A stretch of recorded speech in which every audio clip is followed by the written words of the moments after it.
Halo kawan-kawan sekalian, Assalamualaikum warahmatullahi wabarakatuh. Selamat malam. Terima Salah. kasih sudah datang ke webinar Satu Pena. Mas Anik, yang keberapa sih webinar kita ini? Ke 100 berapa gitu ya? 138. Luar biasa. Dan itu tanpa henti selama lebih dari 2 tahun, kecuali berhenti waktu kadang-kadang libur penting ya. Dan malam ini kita kedatangan seorang, beliau apa ya, kalau kita bilang tanda kutip, bukan tanda kutip sih, memang tokoh ya, salah satu anggota Dewan Penasihat Satu Pena dan penulis terkenal. Diperkenalkan dulu sedikit oleh Mas Anik sebelum kemudian kita spill mengenai video yang terkait sama ini. Ya, saya juga kenal dari jauh aja. Jadi saya termasuk pengagum Mbak Oki ini karena tulisannya, karya-karyanya, buku-bukunya, puisinya itu berperspektif ya. Kalau saya bilang Ya, begitu, karena ada ada kandungan aktivismenya di sana dan ya, saya yang juga ngikutin lama sekali Instagram Mbak Oki yang bikin beberapa komentar penting untuk politik, situasi sosial, dan lain sebagainya. Jadi kemudian cocok banget kalau kemudian kita bicara malam ini soal impactful writing. ya. Dan luar biasanya saya kira Mbak Oki itu juga bikin buku untuk anak-anak. Jadi saya merasa nggak kebingungan juga nyariin buku untuk anak. Untuk kadang-kadang susah banget. Ini Ya. bener atau enggak ngasih buku seperti ini ke anak-anak. Tapi karena Mbak Oki bikin beberapa serial ya khusus untuk anak, itu jadi cara penting untuk membaca yang terarah kira-kira begitu. Dan Gitu karena Mbak Tami ya. dedikasinya sebagai penulis, beliau mendapatkan satu penghargaan, Kusala Sastra Katulistiwa. Sekolahnya juga sekolah benar, memang sekolah benar ya gitu, dan orangnya relatif sangat muda dan sangat luar biasa. Jadi kalau beliau menulis pasti ada dampak. Jadi dampak bagaimana menulis itu berkomentar, bahkan misalnya bisa berpengaruh. Nah ini yang kemudian kita coba pelajari. Tapi sebelumnya Mas Anik, apakah ada video ya yang kemudian kita akan Ada coba video. Saya bawa gitu dulu? ya kita siapkan video juga soal tulisan berdampak dan saya pun sebenarnya harus secara sombong mengakui saya juga penulis berdampak tuh. Karena saya hobinya nulis pamflet. Sejak Ah, mahasiswa itu keren. saya tuh bikin nulis press release dan lain sebagainya. Sesuatu yang kira-kira ada rekomendasinya untuk publik itulah. Itu yang saya juga merasa bahwa itu tulisan berdampak. Makanya saya menyukai puisi Rendra juga yang puisi pamflet gitu. Oke, Mas Bayu silahkan Ya, kita silakan Mas Bayu. pengantar dulu.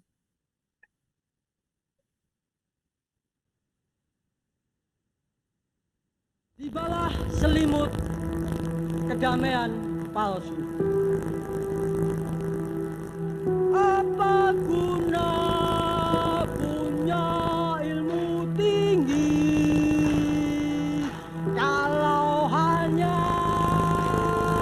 untuk mengibuli? Apa guna banyak baca buku kalau mulut kau bungkam melulu?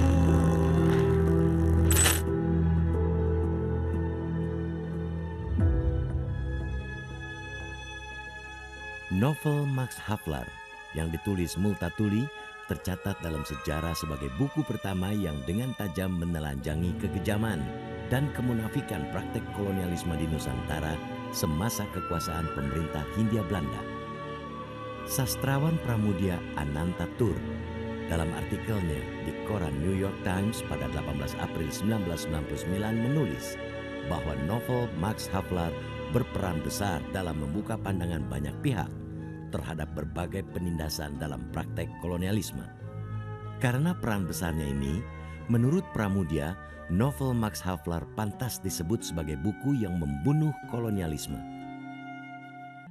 Buku Max Havelaar ditulis Edward Douwsdekker, nama asli Multatuli, di sebuah losmen murah di Belgia selama sekitar 1 bulan pada tahun 1859. Buku ini ditulis Douwsdekker 4 tahun setelah ia mengundurkan diri dari jabatannya sebagai asisten residen di Lebak, Banten, Hindia Belanda. Meski berbentuk roman, Max Havelaar dinilai banyak pihak mampu melukiskan dengan kuat berbagai penindasan yang dialami masyarakat Lebak, Banten akibat belenggu praktek kolonialisme yang berkelindan dengan sistem feodalisme lokal. Belanda harus melakukan itu karena jumlahnya sangat sedikit. Semua alat, semua teori yang bisa memperkuat kedudukan mereka akan dimanfaatkan. Jangan lupa sampai tahun 45 pun yang terusir dari Indonesia itu nggak 10.000 orang Belanda. Buku ini dicetak 1.200 eksemplar tahun 1860. Jadi 158 tahun yang lalu ya. Itu harganya 4 gulden. Yang mahal sekali untuk itu. Tapi habis. Buku ini mengetuk Belanda. Menimbulkan hati nurani mereka bahwa mereka melakukan kesalahan. Mereka melakukan kekejian. Dan mereka memperbaikinya. Jadi sebelum mengetuk hati bangsa Indonesia, buku ini mengetuk hati Belanda dulu. Setiap orang bisa menulis, bisa jadi. Tapi apakah tulisan itu sekedar tulisan atau lebih jauh lagi, ia punya dampak bagi pembaca? Saya terinspirasi. Saya tergerak. Demikian kata yang membaca. Tulisan jika dibuat dan diramu dengan matang akan memiliki dampak yang bahkan mungkin tak terpikir oleh sang penulis. Tulisan yang berdampak positif akan mampu menggerakkan dan menginspirasi, bahkan bisa mengubah perspektif dan membalik keadaan satu bangsa, satu negeri yang sedang perlu sentuhan rasa dan kritis dari para penulis. Apakah tulisan yang berdampak itu? Apa pentingnya? Bagaimana kiat menghasilkan tulisan yang berdampak positif ini?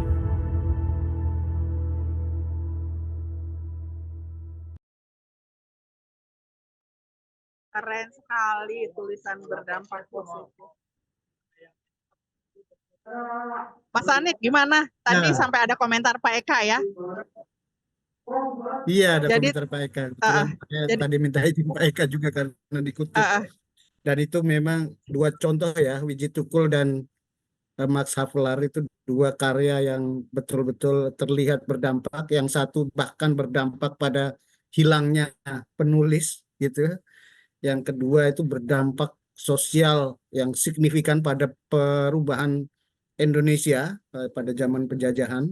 Mungkin hari ini kita nggak akan sampai seperti ini kalau nggak ada Max Havelaar, gitu ya. Karena waktu itu juga informasi tentang apa yang terjadi di Indonesia itu tidak banyak menggugah orang-orang di Belanda sana untuk mengubah kebijakannya ya. Iya. Itu sekedar contoh. Iya. Dan kita Dan beruntung sekali di sini karena ada banyak ini senior-senior kita, kawan-kawan yang memang hobi menulis ya. Dan mungkin ya bukan juga mungkin aku lihat bahwa kehadiran Mbak Oki Mandasari dengan nanti tanda kutip sharing atau berbagi pengalaman bagaimana menulis berdampak itu pasti nanti akan berharga bagi kita semua. Mas Ani, kalau kita kasih waktu untuk beliau Mbak Oki sekitar 1 jam, kemudian baru kita lanjutkan dengan seperti biasa tanya jawab. Ya, nggak usah dibatasi 1 jam. Terserah Mbak Oki mau boleh lebih, boleh kurang. 20 menit. Boleh. Monggo, Ya. silakan. Silakan Mbak Oki. Ya, terima kasih Mbak Suari, Mas Anik. Saya nggak akan banyak untuk waktu paparan. Ini hanya sekedar pemantik dan tadi videonya sudah bagus sekali ya. Paparan saya ini, materi saya ini akan lebih membawanya ke sisi yang praktikal karena saya tahu ini yang mengikuti mungkin dari beragam penulis di berbagai daerah, teman-teman muda yang mungkin mau lebih ke bagaimana ya saya agar bisa menulis yang berdampak. Jadi saya membawanya tidak pada diskusi di level gagasan semata, tapi saya langsung fokus pada sisi praktikal dari bagaimana kita semua bisa menulis yang berdampak. Jadi walaupun di sini ada banyak penulis senior, saya harap paparan saya nanti tidak terlalu membosankan, tapi justru bisa memperkaya khazanah dan untuk teman-teman yang memang membutuhkan pendekatan yang memudahkan dalam menulis, mungkin ini semoga ini bisa membantu. Oke, jadi dalam malam ini saya ingin memperluas perbincangan kita tidak hanya spesifik pada satu genre penulisan, tapi sekaligus kita akan menjajaki kemungkinan-kemungkinan di beberapa genre sekaligus. Kenapa nggak bisa ya? Oh, oke. Oke, yang pertama saya pikir kita perlu untuk clear mengetahui perbedaan dari tiga ranah ini ya. Menulis fiksi, menulis laporan atau berita atau feature, atau menulis opini. Nah, saya sendiri menulis tiga-tiganya. Saya menulis fiksi, menulis novel, menulis cerpen, menulis puisi. Dulu saya juga jadi wartawan sehingga saya juga biasa menulis berita. Setelah tidak menjadi wartawan pun kadang-kadang saya menuliskan tulisan perjalanan saya atau pengalaman saya dalam bentuk feature gitu. Jadi walaupun sudah tidak menjadi wartawan pun kita masih bisa tetap menulis dengan format feature ini. Sekarang menulis opini saya lakukan rutin di media massa, dan saya pun juga mengelola satu platform yang memberi ruang pada teman-teman penulis di seluruh Indonesia untuk nulis, namanya www.omongomong.com. Jadi bisa dikatakan saya sekarang lebih banyak menulis di dua ranah ini, fiksi dan opini, dan tentu saja karena saya berada di dunia akademik, saya juga menulis ilmiah. Nah, di sini kita harus clear melihat bedanya. Ketika kita bicara fiksi, fiksi itu cerita yang bersumber dari rekaan penulis. Clear. Nah, ketika kita menulis fiksi, yang juga harus kita kemudian pahami, kita harus membebaskan imajinasi kita. Tidak ada tulisan fiksi yang hanya semata mengulang apa yang terjadi dalam realita. Meskipun tulisan fiksi itu terinspirasi dari kejadian nyata, semua novel-novel saya sesungguhnya terinspirasi dari kejadian nyata. Ketika saya menulis Entrok, itu inspirasinya dari kisah hidup nenek saya. Itu tentang bagaimana kehidupan di masa Orde Baru, itu peristiwa nyata. Tapi menuliskan apa yang terjadi pada nenek saya semata tidak akan cukup untuk menjadi sebuah fiksi yang kuat, apalagi berdampak. Ketika saya menulis novel tentang diskriminasi dan persekusi pada orang Ahmadiyah dalam Maryam, saya datang ke Transito di Lombok, saya datang ke tempat pengungsiannya, saya ngobrol dengan mereka. Tapi karena saya tidak semata menulis berita, maka saya tidak cukup hanya melaporkan apa yang saya lihat dan saya dengar. Saya harus meramu itu dengan imajinasi saya. Nah, ini yang harus betul-betul kita pahami di sini. Tadi dicontohkan Max Havelaar, atau tadi disebut namanya yang disinggung nama Pramudia. Ketika kita membaca tetralogi Pramudia, walaupun kita selalu bilang bahwa itu merupakan sebuah novel sejarah, walaupun kita akan mengatakan bahwa banyak fakta yang terkandung dalam novel itu, tapi fiksi adalah tetap fiksi. Pramudia membangun sosok yang sangat begitu kuat dan sangat begitu berdampak dalam figur Nyai Ontosoroh, dalam figur Minke. Nah, itu kan sebenarnya semuanya itu rekaan Pramudia. Walaupun kita bisa mengatakan Minke itu terinspirasi dari Tirto Adi Suryo, tapi kita tidak bisa hanya sekedar meyakini bahwa itu mengcopy atau itu hanya mencatatkan sekedar apa yang dialami Tirto. Imajinasi Pramudia dalam meramu dan melahirkan sosok Minke yang membuat Bumi Manusia tetralogi itu menjadi sebuah novel yang dipercaya, yang meyakinkan pembaca, dan akhirnya berdampak. Jadi clear kalau nulis fiksi, memang kita harus betul-betul punya kemampuan meramu imajinasi, meramu realita, dan membaurkannya dengan kemampuan kita dalam membangun semesta fiksi. Untuk laporan berita atau feature, nah ini sekilas saja karena saya akan lebih banyak bicara di fiksi dan opini malam ini. Ini kan sudah jelas, kita menuliskan apa yang kita lihat, yang didengar, apa yang dialami. Nggak boleh sedikit pun ada campuran dari rekaan kita. Nggak boleh sedikit pun bahkan opini kita masuk dalam tulisan jenis ini. Nah, kalau dalam laporan berita atau feature, ini yang dicari pembaca kan pengetahuan atau informasi tentang suatu hal. Nah, bentuk yang ketiga, ini opini yang saya pikir sangat memiliki peran besar juga di era sekarang ini. Ketika kita ingin berpartisipasi aktif dalam kehidupan publik, ketika kita ingin ikut berkomentar atas apa yang terjadi di negara kita, ketika kita ingin ikut membentuk opini publik melalui sosial media, melalui platform-platform penulisan, nah opini lah yang punya peran besar.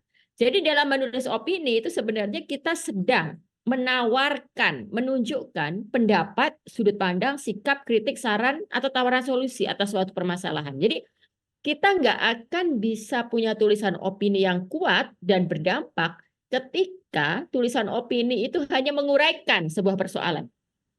Yang dicari pembaca ketika membaca tulisan opini itu kan sikap dan pendapat penulis. Jadi sebenarnya penulisnya ini punya pendapat apa sih tentang tapera gitu kan? Bukan sekedar merangkum apa yang terjadi selama sebulan ini atau memberi gambaran asal-usul tapera. Tapi apa sikapnya penulis terhadap tapera? Nah, itu yang harus dimiliki dalam setiap tulisan opini yang kuat. Ini pun masih banyak juga mungkin teman-teman yang mungkin masih merasa takut untuk mengutarakan pendapatnya lewat tulisan opini. Lalu kemudian opininya hanya tulisan opininya sekedar rangkuman. Tulisan opininya hanya sekedar round up dari fakta-fakta yang sudah ada. Nah, itu sama sekali sebenarnya berlawanan dengan prinsip dan tujuan dari penulisan opini itu. Jadi kita coba melihat dua bentuk ini dulu aja, nanti yang laporan berita feature lain kali. Jadi fiksi dan opini. Oke. Nah, pertama adalah kita tahu bahwa fakta-fakta beredar di sekitar kita. Setiap hal ini adalah fakta. Karena kalau dalam jurnalisme, fakta itu bahan baku yang tidak bisa diganggu gugat. Udah jelas kan tadi kan, kita menulis apa yang kita tulis, apa yang kita lihat, apa yang kita dengar.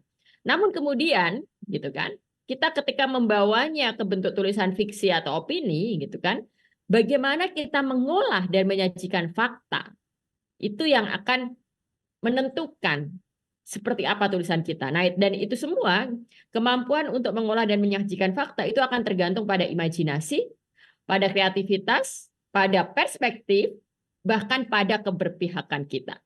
Nanti akan bisa terlihat tuh keberpihakan kita dalam tulisan itu gimana. Kreativitas, perspektif, dan imajinasi itu gimana, sehingga kita bisa memiliki kemampuan dalam mengolah dan menyajikan fakta. Gitu. Nah, pada akhirnya sebenarnya, kalau kita bicara keberhasilan, ukuran keberhasilan ya, ukuran keberhasilan sebuah fiksi adalah mampu meyakinkan pembaca, mampu membuat pembaca menikmati cerita, dan membuat pembaca percaya bahwa apa yang kita tuliskan itu benar. Jadi, the art of fiction itu gini, kita tahu bahwa fiction itu cerita rekaan. Tapi kemudian, sebuah fiksi yang kuat dan sebuah fiksi berhasil akan membuat seorang pembaca memperlakukan fiksi itu sebagai sebuah realita.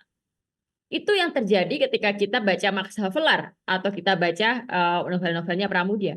Kita tahu itu fiksi, tapi sampai berpuluh-puluh tahun kemudian kita meyakini kebenaran yang disodorkan. Kita bahkan merasa Nyai Ontosoro hidup di antara kita.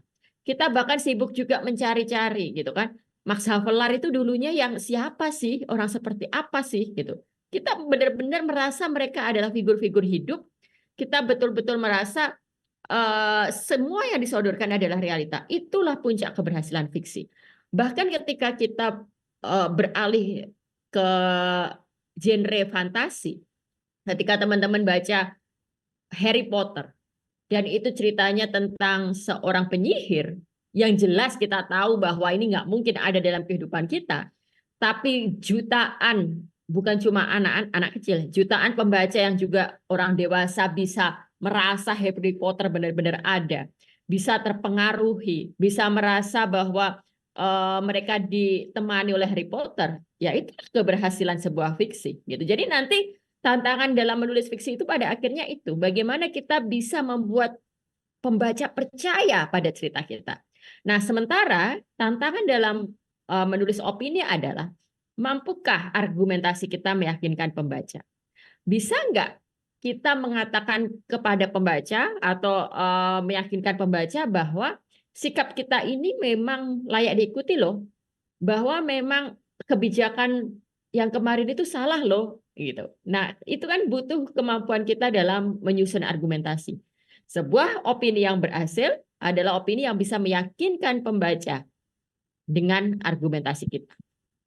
Oke, tapi kemudian pada akhirnya kita juga tahu, menulis itu mau genrenya apapun, apalagi kalau tujuannya mau bisa mempengaruhi orang, mau punya dampak, itu selalu membutuhkan kreativitas. Inti dari kreativitas adalah bagaimana kita membuat cerita yang berbeda dengan cerita yang sebelumnya. Kita nggak sekedar mengulang formula yang ada, Kita nggak sekedar mengulang pendapat yang sudah diomongin banyak orang. Kita nggak sekedar mengulang template-template tulisan yang sudah ada gitu. Tema boleh sama, ide boleh sama, isu yang diangkat boleh sama. Tapi bagaimana kita menghadirkan cerita baru, pendapat baru, dengan pendekatan baru. Nah, itu yang tantangan yang akan selalu menjadi tantangan bagi penulis sepanjang masa, termasuk bahkan penulis yang sudah puluhan tahun menulis pun setiap mau menulis dia akan dihadapkan pada ini. Nah, lalu kemudian kita juga akan selalu ingat bahwa menulis itu pada akhirnya adalah sebuah produk seni. Tulisan itu pada akhirnya produk seni. Jadi mau menulis karya jurnalistik pun kita juga butuh yang namanya pendekatan estetis. Apalagi kalau nulis fiksi, kalau nulis opini.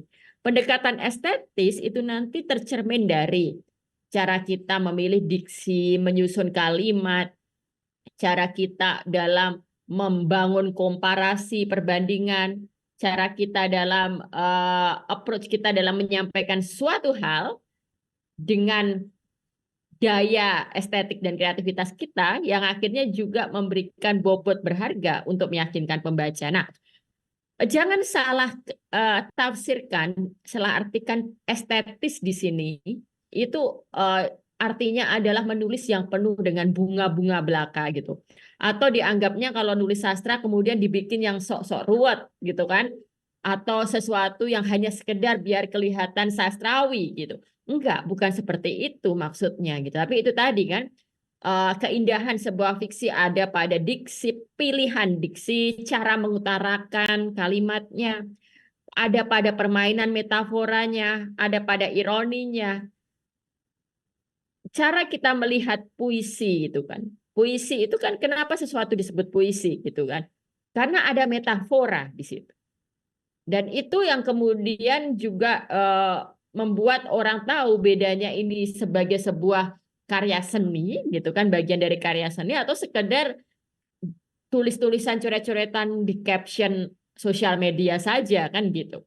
Itu yang kemudian akan memberikan aspek dalam menghadirkan sebuah tulisan yang berdampak itu. Nah, sebenarnya kemudian kita tahu kan bahwa dalam menulis apapun, fondasi utamanya adalah imajinasi. Jadi kita akan selalu berangkat dari imajinasi. Yang dimaksud dengan imajinasi itu apa? Kemampuan untuk membangun sebuah dunia dalam pikiran kita. Jadi nulis opini pun juga berangkat dari imajinasi. Nulis jurnalistik pun kita butuh yang namanya journalistic imagination. Kalau di sosiologi gitu, sesuai bidang keilmuan saya, kita mengenal yang namanya sociological imagination. Kalau di bidang sastra memang kita juga butuh literary imagination gitu kan. Jadi imajinasi itu kemampuan untuk mereka-reka, untuk mengandaikan, untuk menghidupkan kemungkinan-kemungkinan. Nah, setiap orang itu sebenarnya bisa berimajinasi. Tapi tidak setiap orang mampu menyadari, mampu membangun imajinasi yang mereka miliki. Sebagai bagian dari proses berpikir, imajinasi adalah hasil dari proses yang aktif, bukan pasif. Jadi jangan bayangkan untuk dapat imajinasi itu kita kemudian harus bertapa 40 hari 40 malam gitu kan, atau kita hanya sekedar ya udah kita menunggu ilham dari langit. Enggak. Yang dinamakan ilham dari langit itu pun sesungguhnya adalah hasil dari proses berpikir aktif kita. Hasil perpaduan dari pengetahuan, pengalaman, dan refleksi kita terhadap realita. Jadi imajinasi bukan hasil lamunan, imajinasi tidak jatuh dari langit, imajinasi sangat tergantung pada pengetahuan, kesadaran, pengalaman, kemampuan melihat big picture. Oke. Nah, lalu ini sedikit cara saya, sedikit saya memperkenalkan approach. Jadi ini hanya pengantar, kalau nanti ada kesempatan lain mungkin kita bisa perdalam lagi. Pengantar saya dalam bagaimana menyalakan imajinasi. Ada beberapa kuncian yang saya pelajari dengan memadukan antara ilmu saya di bidang ilmu sosial dengan profesi saya sebagai penulis fiksi. Pertama adalah kita harus paham bahwa kisah manusia itu selalu terkait dengan situasi sosial dan sejarah. Mau menulis apapun, mau menulis fiksi tentang cerita yang dengan karakter apapun, kita harus selalu mampu melihat keterkaitan antara kisah individu dengan situasi sosial dan sejarah. Nah, kita di sini bisa berangkat dari kehidupan personal individu itu, lalu kemudian dicari hubungan dengan konteks yang lebih besar, atau sebaliknya, kita berangkat dari konteks yang besar, tapi kemudian kita cari dampaknya pada kehidupan personal, gitu. Jadi untuk lebih mudahnya kita harus bisa membayangkan ketika ada sebuah masalah yang terjadi pada seseorang, itu selalu ada kaitan dengan situasi sosial dan sejarah. Misalnya contoh sederhana, ketika teman-teman mau menulis sebuah cerita tentang orang yang di PHK baru-baru ini. Ketika nulis cerita tentang orang di PHK, tidak cukup hanya dengan menuliskan dia nggak bisa makan, dia nggak bisa bayar sekolah, menceritakan kesedihan-kesedihan yang dialami setiap hari. Nggak akan ada poinnya dari tulisan itu. Tapi kita mencoba mencari hubungan dengan konteks yang lebih besar. Misalnya, kenapa dia kena PHK? Oh, salah satu opsinya misalnya, dia bekerja kalau teman-teman baca di Jawa Tengah kan baru-baru ini ada 50 perusahaan tekstil ditutup kan. Sekitar angka itulah more or less. Pokoknya perusahaan tekstil, pabrik tekstil bangkrut dan ada PHK besar-besaran. Nah, ternyata si individu itu yang sedang kita tulis adalah pekerja di tekstil itu. Salah satu penyebabnya adalah gitu kan. Ternyata semakin banyak kain tekstil murah, garment murah yang datang dari Cina, gitu. Jadi si orang yang di PHK ini, di PHK bukan sekedar dia malas kerja atau dia tidak mampu sekedar menjadi pekerja yang baik, tapi ada ketidakmampuan perusahaan, misalnya dalam berkompetisi. Akhirnya dilihatlah siapa yang harus dikena layoff. Nah, dengan mengaitkan situasi seperti itu, kita bisa melihat permasalahan dengan lebih luas, dengan lebih utuh dan lebih komprehensif. Lalu kemudian sebaliknya, kita bisa berangkat dari konteks besar, tapi kemudian kita mencari dampaknya terhadap kehidupan personal. Menulis fiksi terutama, itu sesungguhnya selalu menulis cerita personal. You name it. Judul fiksi apapun itu sesungguhnya cerita personal. Nah, tapi kan kemudian selalu bagaimana mengaitkan itu dengan konteks. Nah, jadi bisa juga metodenya dibalik. Aku pengen nulis deh tentang korupsi di Indonesia yang semakin parah ini, gitu kan? Itu artinya kita berangkat dari konteks besar. Tapi kemudian gimana ya? Nulisnya gimana? Nah, caranya adalah cari dampak korupsi itu terhadap kehidupan personal. Kita coba reka-reka nih. Dampak korupsi macam apa nih yang mau kita tulis? Cerita kehidupan koruptor macam apa yang mau kita tulis? Atau cerita kehidupan orang miskin macam apa yang dia menderita terampas hak-haknya karena memang ada yang mengambil hak-haknya itu, gitu kan?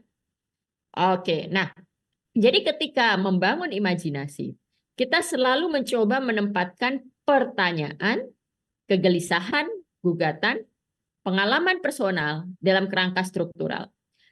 Saya mencoba mendefinisikan dengan sederhana saja struktural itu apa. Struktural artinya adalah ada penyebab di luar individu yang mengakibatkan satu kondisi tertentu pada individu itu. Gitu. Dan ini terjadi dalam setiap hal. Teman-teman bisa coba exercise, itu terjadi dalam setiap hal. Lalu kemudian kita juga selalu melihat bahwa dalam setiap situasi, dalam setiap persoalan itu akan ada sistem kekuasaan. Dalam setiap lapisan itu ada kekuasaan yang bekerja dan berdampak pada setiap individu. Kekuasaan tidak melulu kekuasaan politik. Kalau kita sedang bicara di level lingkungan terkecil, keluarga, otoritas itu bisa hadir dalam figur orang tua, dari figur seseorang yang mengontrol kehidupan seluruh anggota keluarga, dari figur seseorang yang karena merasa dia yang megang resource, lalu dia menentukan nasib anggota keluarga. Nah, itu contoh. Dalam lingkup yang terkecil pula di desa-desa, di komunitas kecil kita, kekuasaan bisa hadir lewat seseorang yang mendapat penghormatan karena dianggap dia adalah keturunan orang suci. Nah, ini kan nanti sudah masuk menjadi inspirasi cerita kan. Otoritas hadir dalam misalnya figur-figur keagamaan, kiai-kiai kampung yang seolah-olah dia nggak ngapa-ngapain nih. Dia bahkan tidak punya anak buah, dia nggak punya pasukan. Tapi dia bisa menjadi bagian dari kekuasaan yang kita bicarakan. Karena ternyata apa? Ternyata apapun yang dikatakan oleh kiai itu membentuk pikiran orang di kampung itu. Nah, itu cara kita dalam melihat. Dan selalu, apapun yang nanti kita mau tulis, apakah itu fiksi, apakah itu tulis opini, kita akan selalu melihat bagaimana sistem kekuasaan dalam setiap lapisan kehidupan itu bekerja dan berdampak pada setiap individu. Gitu. Oke, oh ini sekadar contoh ya. Saya sudah menjelajah segala bentuk tulisan dan saya sendiri tadi bilang saya menyediakan platform menulis. Lalu salah satu platformnya juga saya bangun, OMG My Stories, itu saya memberikan ruang untuk komik. Karena saya tahu di sosial media sekarang visual itu matter. Jadi saya menghadirkan ini contoh bagaimana saya mencoba menangkap realita dengan komik. Nah, nanti habis ini kita coba diskusi. Adi saya lihat udah raise hand. Jadi waktu itu ini komik yang saya bikin sama teman komikus dan viral luar biasa. Inspirasinya adalah saat pandemi nggak bisa cari oksigen, gitu. Nah, ini cara kita menangkap realita. Lalu kemudian ini juga ada anak kehilangan orang tua pada masa pandemi dan sebagainya. Ini saya sedikit memberi gambaran aja bahwa kita bisa menuangkan segala pertanyaan, kegelisahan, gugatan itu dalam berbagai bentuk medium, bahkan di luar dalam bentuk novel dan cerpen, fiksi itu pun bisa hadir dalam komik seperti ini. Oke, ini ya, ini sekedar urat-uratan aja, udah kita harus yakinkan bahwa yang kita tulis itu bukan sekedar masalah personal, tapi masalah publik ketika ada sebuah realita terjadi. Lalu kenapa itu terjadi? Bagaimana hubungannya dengan situasi ekonomi, misalnya gitu kan, bagaimana kebijakan negara dan sebagainya. Oke, sebelum saya ke sini, saya akan persilahkan teman-teman untuk bertanya. Saya nggak mengikuti rundown dari Mbak Swari, karena sudah ada yang angkat tangan ya Mbak ya. Silakan, Adi. Ya, terima kasih Mbak Oki.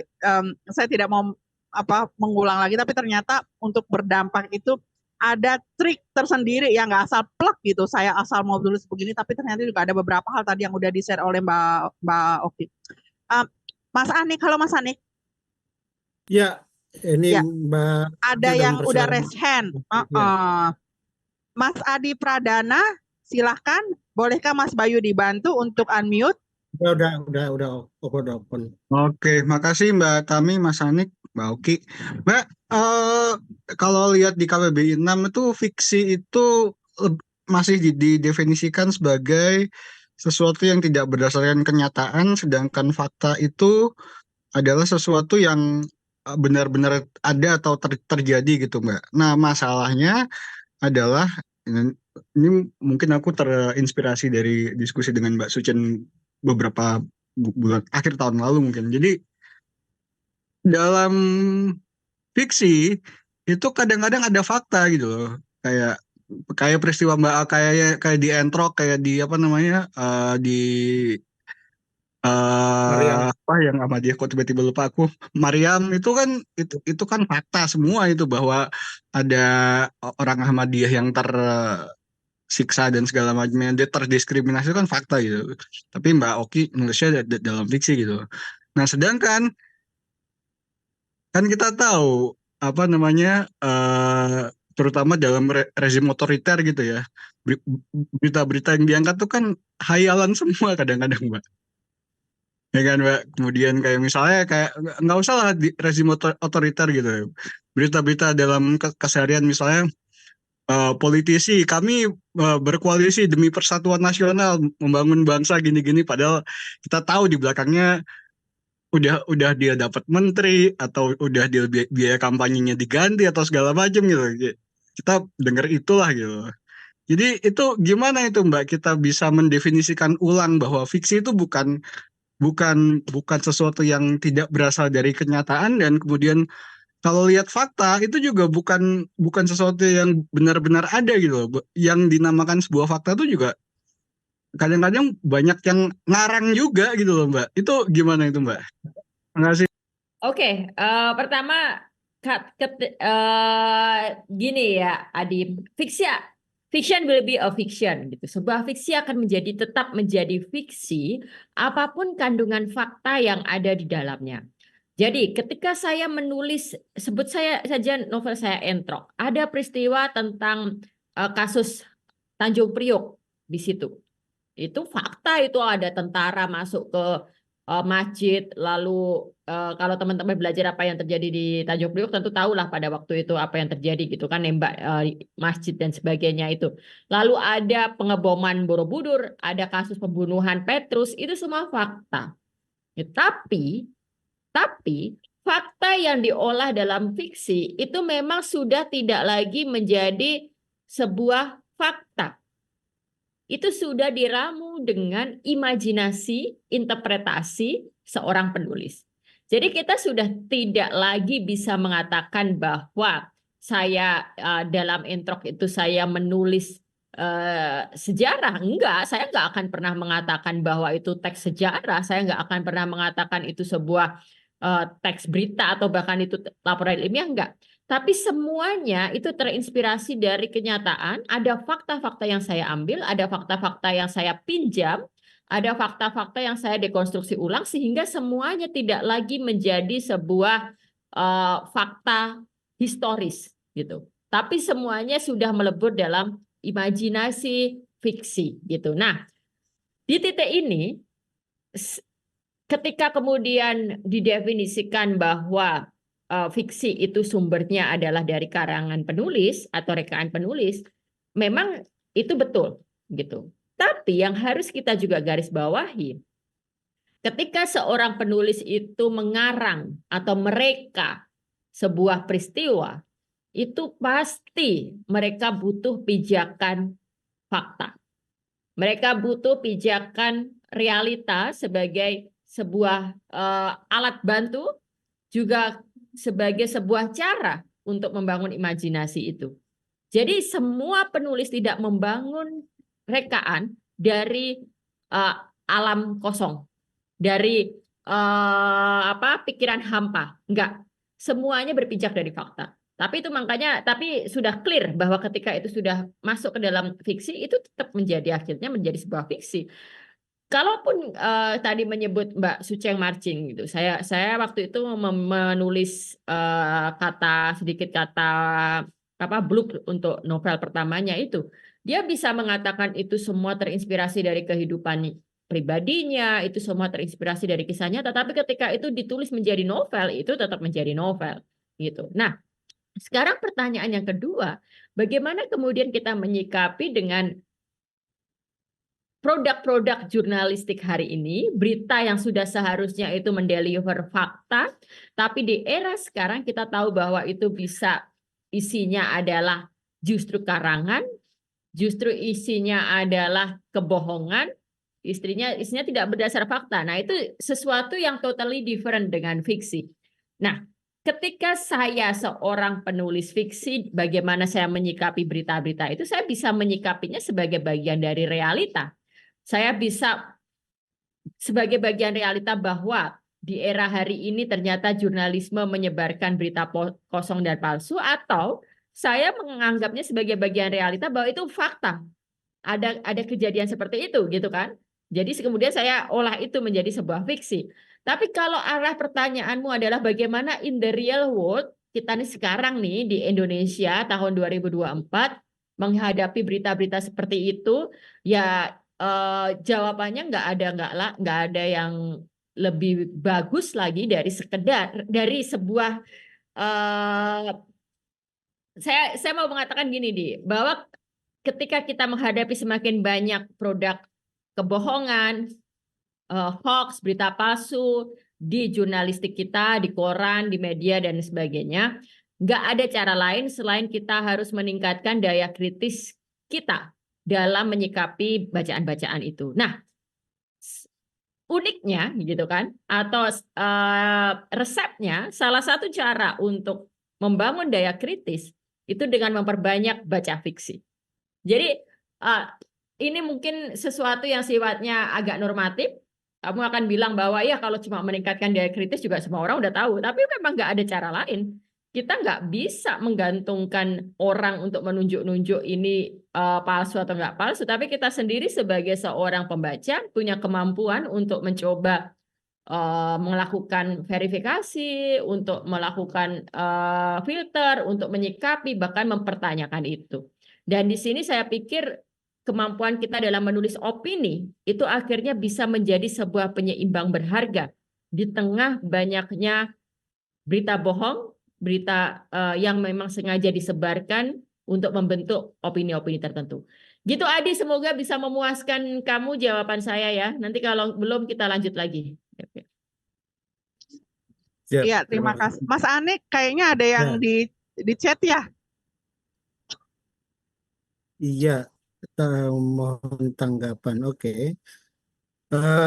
Kita bacakan saja Mbak Tami ya, biar Boleh, diskusi ini mengalir gitu ya. boleh Menulis itu silakan. bagaimana tergerak dengan realitas dan berdampak itu karena penulis memiliki etos dari logos dan pathos. Mbak Oki ini karena sudah memiliki personal branding dan kredibilitas sehingga tulisan-tulisannya membumi, termasuk memposisikan diri sebagai oposisi tidak saja dalam kekuasaan melainkan daya kritis oposisi pemikiran. Tanggapannya dari Mas Said Sanid.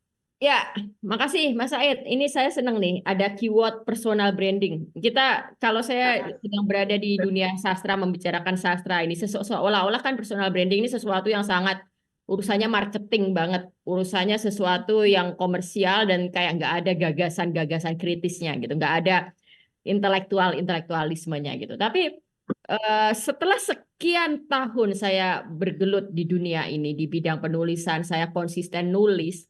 Dan kemudian memiliki apa yang disebut oleh Mas Said sebagai personal branding. Saya sekarang justru pada posisi mengadvokasi, mengencourage, mendukung siapapun untuk menggunakan penulisan, tulisan, kemampuan menulis sebagai sarana personal branding. Dan saya orang yang percaya bahwa tidak ada medium personal branding terbaik selain menulis. Jadi medium personal branding terbaik itu menulis. Bukan dengan posting foto-foto kita lagi jalan-jalan atau bukan dengan kita nge-tweet yang hanya 140 kata, commenting, bukan sekedar itu. Tapi nulis, nggak ada yang ngalahin personal branding dengan itu. Nah, caranya gimana? Saya mau berbagi resep praktikal aja gitu kan. Personal branding itu hanya bisa kebentuk ketika kan pertama adalah kita dikenal orang. Kenapa saya bilang akhirnya menulis itu jalan terbaik? Karena lewat tulisan, orang bisa tahu kita memiliki gagasan tertentu, memiliki ide tertentu, memiliki sikap tertentu, gitu kan? Lalu yang kedua, personal branding itu tidak bisa dilakukan dalam satu malam. Personal branding itu juga butuh konsistensi. Jadi kita nggak bisa mendapatkan personal branding hanya karena menulis satu kolom opini, dua kolom opini, atau bahkan hanya menulis satu novel. Ini juga yang selalu saya bilang pada teman-teman penulis muda ya. Personal branding atau juga pengakuan itu datang seiring waktu. Jadi saya banyak berkenalan, saya banyak berinteraksi dengan teman-teman penulis yang dia punya satu karya, gitu kan? Karyanya bagus misalnya, menang penghargaan apa gitu. Tapi habis itu sudah, dia kemudian nggak menghasilkan karya apa-apa lagi, dia nggak menulis lagi. Ya dia nggak akan pernah dapat personal brandingnya. Dia nggak akan pernah dikenal, dia nggak akan pernah dapat pengakuan karena pengakuan ini buah dari konsistensi kita gitu. Jadi antara apa yang kita ungkapkan, apa yang kita tulis dengan konsistensi itu yang membentuk personal branding kita. Lalu berikutnya yang juga saya mau bagi tipsnya, jika teman-teman mau memilih jalan personal branding gitu lewat opini ini juga jalan yang paling sebenarnya reachable, sangat possible untuk kita personal branding. Karena sekarang kan platform-platform penulisan banyak. Dan saya menyarankan atau bagi saya buat teman-teman yang masih mau memulai, kita bisa dengan personal branding itu menunjukkan atau memperkenalkan diri bahwa kita ahli atau menguasai pada bidang satu keilmuan tertentu. Jadi awalnya kita bisa fokus mengambil satu hal yang paling kita sukai atau satu hal yang memang kita paling kuasai, lalu kita terus tulis tentang itu, gitu kan? Itu akhirnya kita kebentuk. Oh, kalau mau ngomongin tentang isu ini nih, itu Mas Said itu yang harus diundang. Oh, isu ini tuh yang paling menguasai si yang kemarin nulis di sana itu tuh, gitu. Itu cara untuk personal branding terbaik tanpa kita harus kitanya yang meminta-minta pengakuan, gitu. Jadi di titik ini personal branding itu bisa kita bentuk lewat tulisan dan kita punya kesempatan untuk membranding diri kita dengan sebaik-baiknya. Oke, silakan Mas Ani lanjut. Oke, lanjut. Silakan teman-teman yang langsung yang mau bicara, raise hand. Kita lanjutkan diskusi. Mbak Tami? Mbak Ya, Tami? Nah, halo, bisa mendengar saya? ya Mbak Tami. Oke, jangan sampai hilang Mbak Tami ya. Saya sih ada ganjelan tadi nerusin Adi ya soal batas antara fakta dan fiksi gitu ya. Itu perdebatan yang cukup panjang juga. Ada beberapa periode itu selalu diperdebatkan bagaimana fakta dan visi itu bertemu dalam satu rangkaian karya ya. Sekarang ada artificial intelligence yang sebenarnya entah yang diwakili itu pikiran siapa, personal branding siapa, tapi orang bisa kemudian membentuk semacam personal branding baru yang hasil racikan dari fakta yang kemudian difiksikan oleh AI gitu ya. Itu buat Mbak Oki ini ancaman atau sebenarnya Peluang. yang terbuka baru untuk para penulis gitu ya. Gitu, Mbak. Ya, AI. Saya ketika itu lagi hot-hotnya ChatGPT, saya langsung bikin percobaan kan. Saya mau tahu itu ChatGPT itu gimana gitu. Nah, waktu itu saya melakukan perintah pada ChatGPT untuk nulis puisi kan, gitu, dengan clue-clue tertentu. Lalu setelah beberapa percobaan, saya juga mengkomparasi minta ChatGPT untuk bikin essay tentang reformasi Indonesia, gitu. Hasilnya apa kesimpulan saya? Ketika sekedar menuliskan fakta, mengulang catatan sejarah, ChatGPT itu sangat pintar. Kita udah nggak perlu effort lagi. Memang kalau untuk urusannya hanya sekedar ngulang gitu kan, hanya sekedar menyampaikan kronologis kejadian, hanya sekedar mengatakan bahwa demokrasi Indonesia itu ditopang oleh bla bla bla, ada institusi demokrasi yang ini itu semuanya ChatGPT bisa melakukan. Jadi kalau capaian yang ingin kita capai hanya sekedar seperti itu, ya memang semuanya bisa bergantung pada ChatGPT. Jelas kita akan punah, kita akan terancam. Gitu. Nah, ini menjadi question besar kepada misalnya guru dan dosen. Dalam kesimpulan saya, kalau capaian yang ingin dicapai hanya sekedar untuk mengulang fakta yang sudah ada atau kenyataan atau menyampaikan ulang apa yang terjadi, memang ketika seorang murid dapat tugas seperti itu, ya sudah pasti dia akan pakai ChatGPT aja. Jadi upaya kita untuk mendidik gagal di sini. Tapi coba kemudian kalau kita arahkan ChatGPT untuk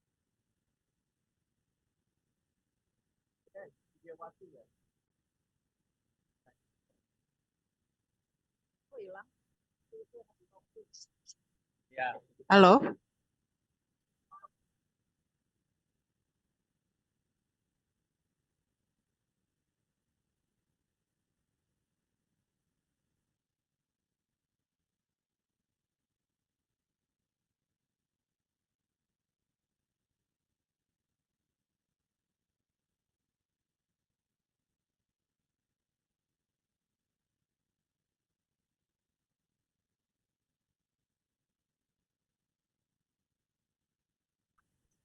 Halo Mbak Oki-nya menghilang. Oh, terus kelempar kayaknya sinyal atau apa. Oke, sambil kita tunggu Mbak Oki, silakan teman-teman yang mau berkomentar, silakan raise hand.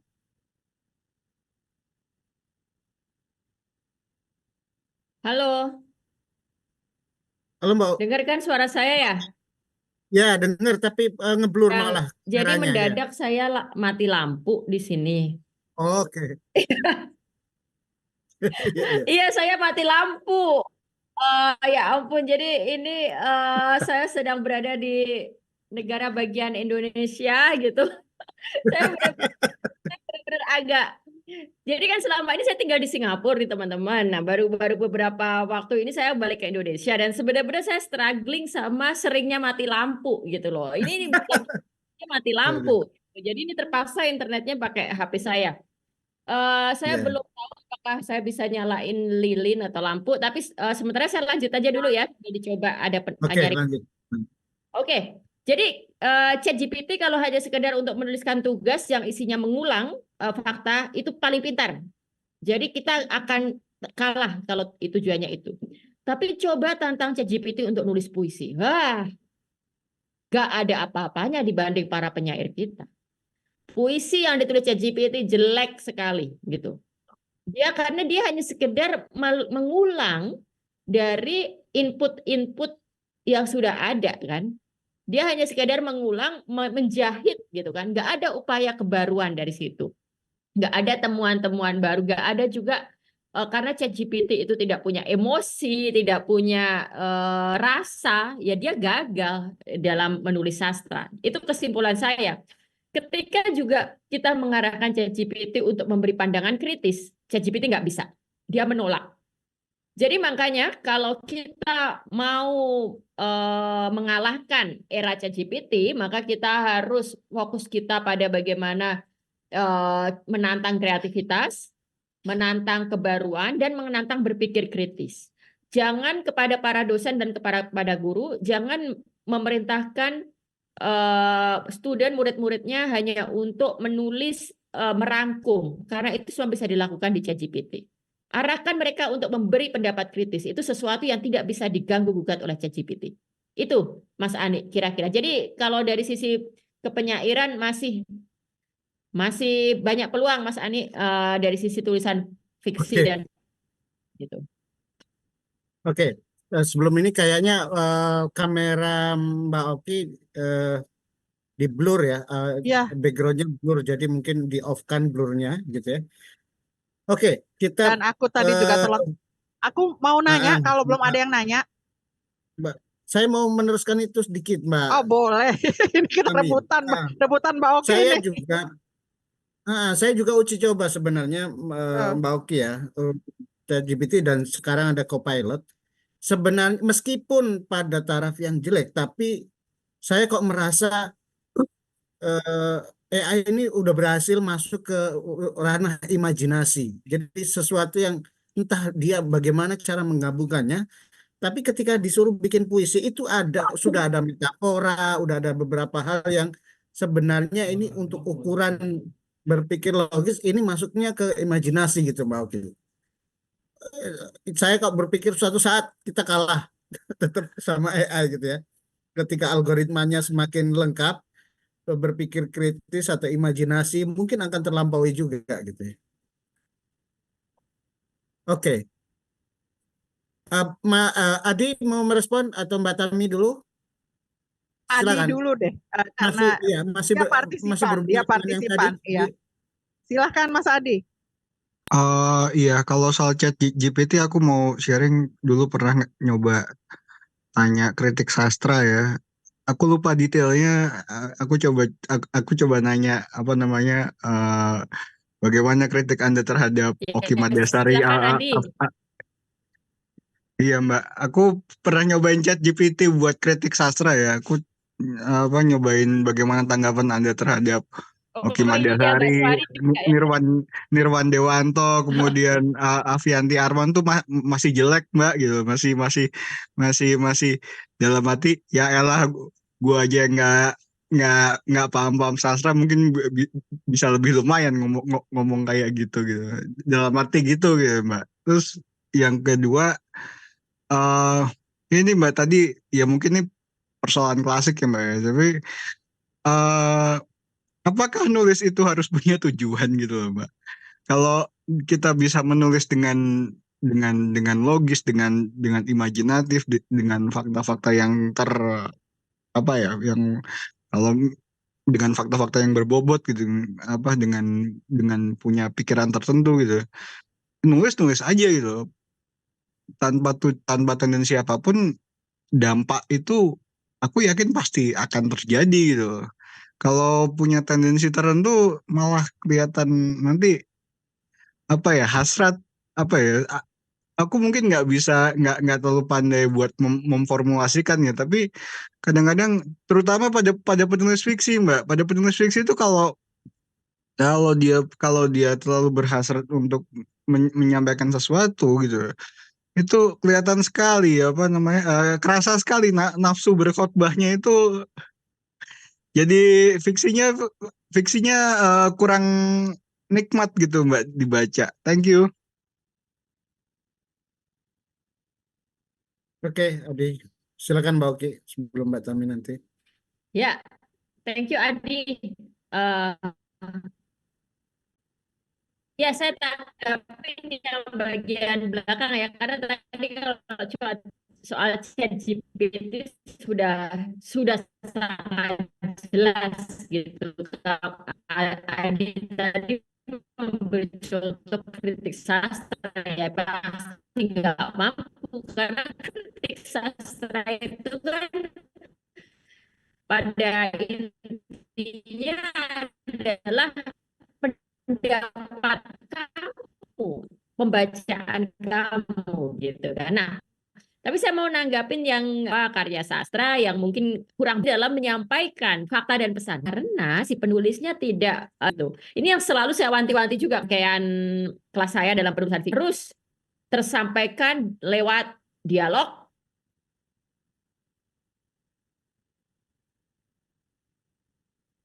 Ya, terlempar lagi. Siapa yang terlempar? Aku atau Mbak Oki? Kalau Mbak Oki, tadi aku terlempar. kita Iya, tunggu Mbak Oki ya. sambil nunggu ya, pasti karya karena beliau. Ini yang hadir kayaknya orang-orang memang para penulis sejati. Aku lihat ini Mas Anik ya, berarti magnetnya Oki Madasari ini luar biasa juga. Ada Pak Alex nanti suruh bicara. Ya, Iya Bang. Pak Alex dari tadi ngacung. Ya, Oh, nggak kelihatan. Oh ya, beliau ya. ya. Ya, habis ini Bang Alex ya, kita sabar dulu menunggu Pak Oki Madasari. Kayaknya memang sinyal jelek, saya tadi juga sempat terlontar. Sekarang Mbak Oki, Karena kita mati lampu menunggu. itu tadi. Oh, Bang John juga. Oke, baiklah. Sebentar saya tanya Mbak Oki dulu ya.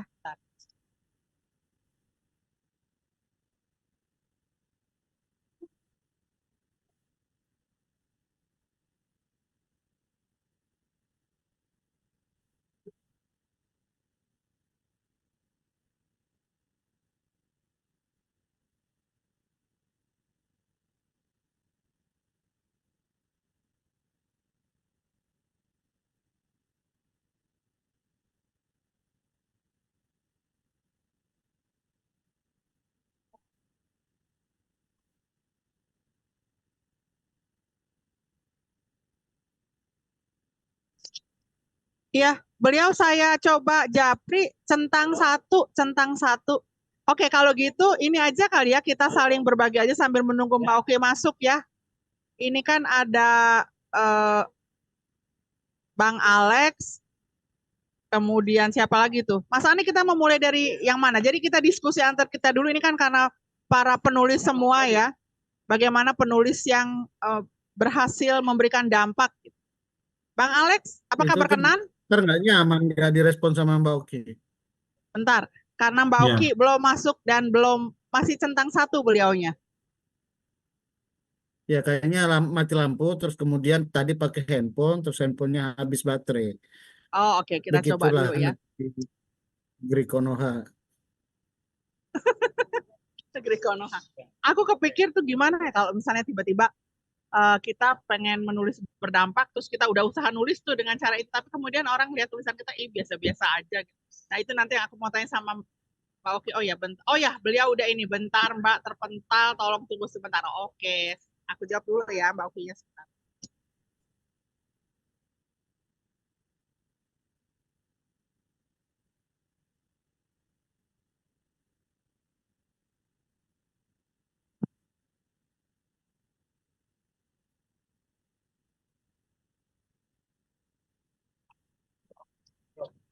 Ya, Mbak Oki sedang berusaha masuk, kita tunggu bersama ya kawan-kawan, sahabat.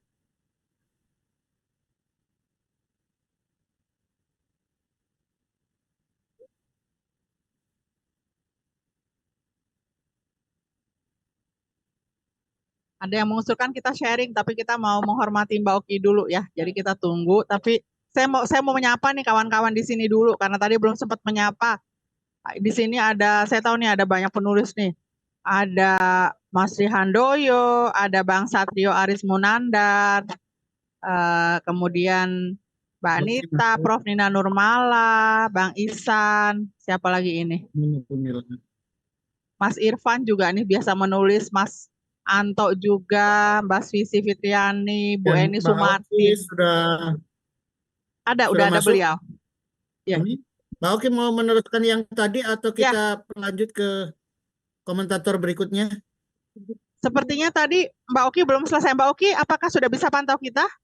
Saya masih di mute. Oke, minta tolong Mbak Oki dijadikan co-host. Terima kasih. Oke, halo. Hai Mbak Oki, aduh aku melihat dirimu. Senang benar. Iya, silakan, Pak. Oke. Tadi sudah, kita lanjut. Oke. Udah jelas ya tadi ya. Ya, Oke, ini tadi sudah ada dua orang tadi ya. Bang Alex, silahkan, tolong dibantu. Sudah di atas. Oke, silakan Pak Alex. Oke, menulis untuk menjadi apa tadi itu, menjadi yang diri berdampak gitu. Berdampak.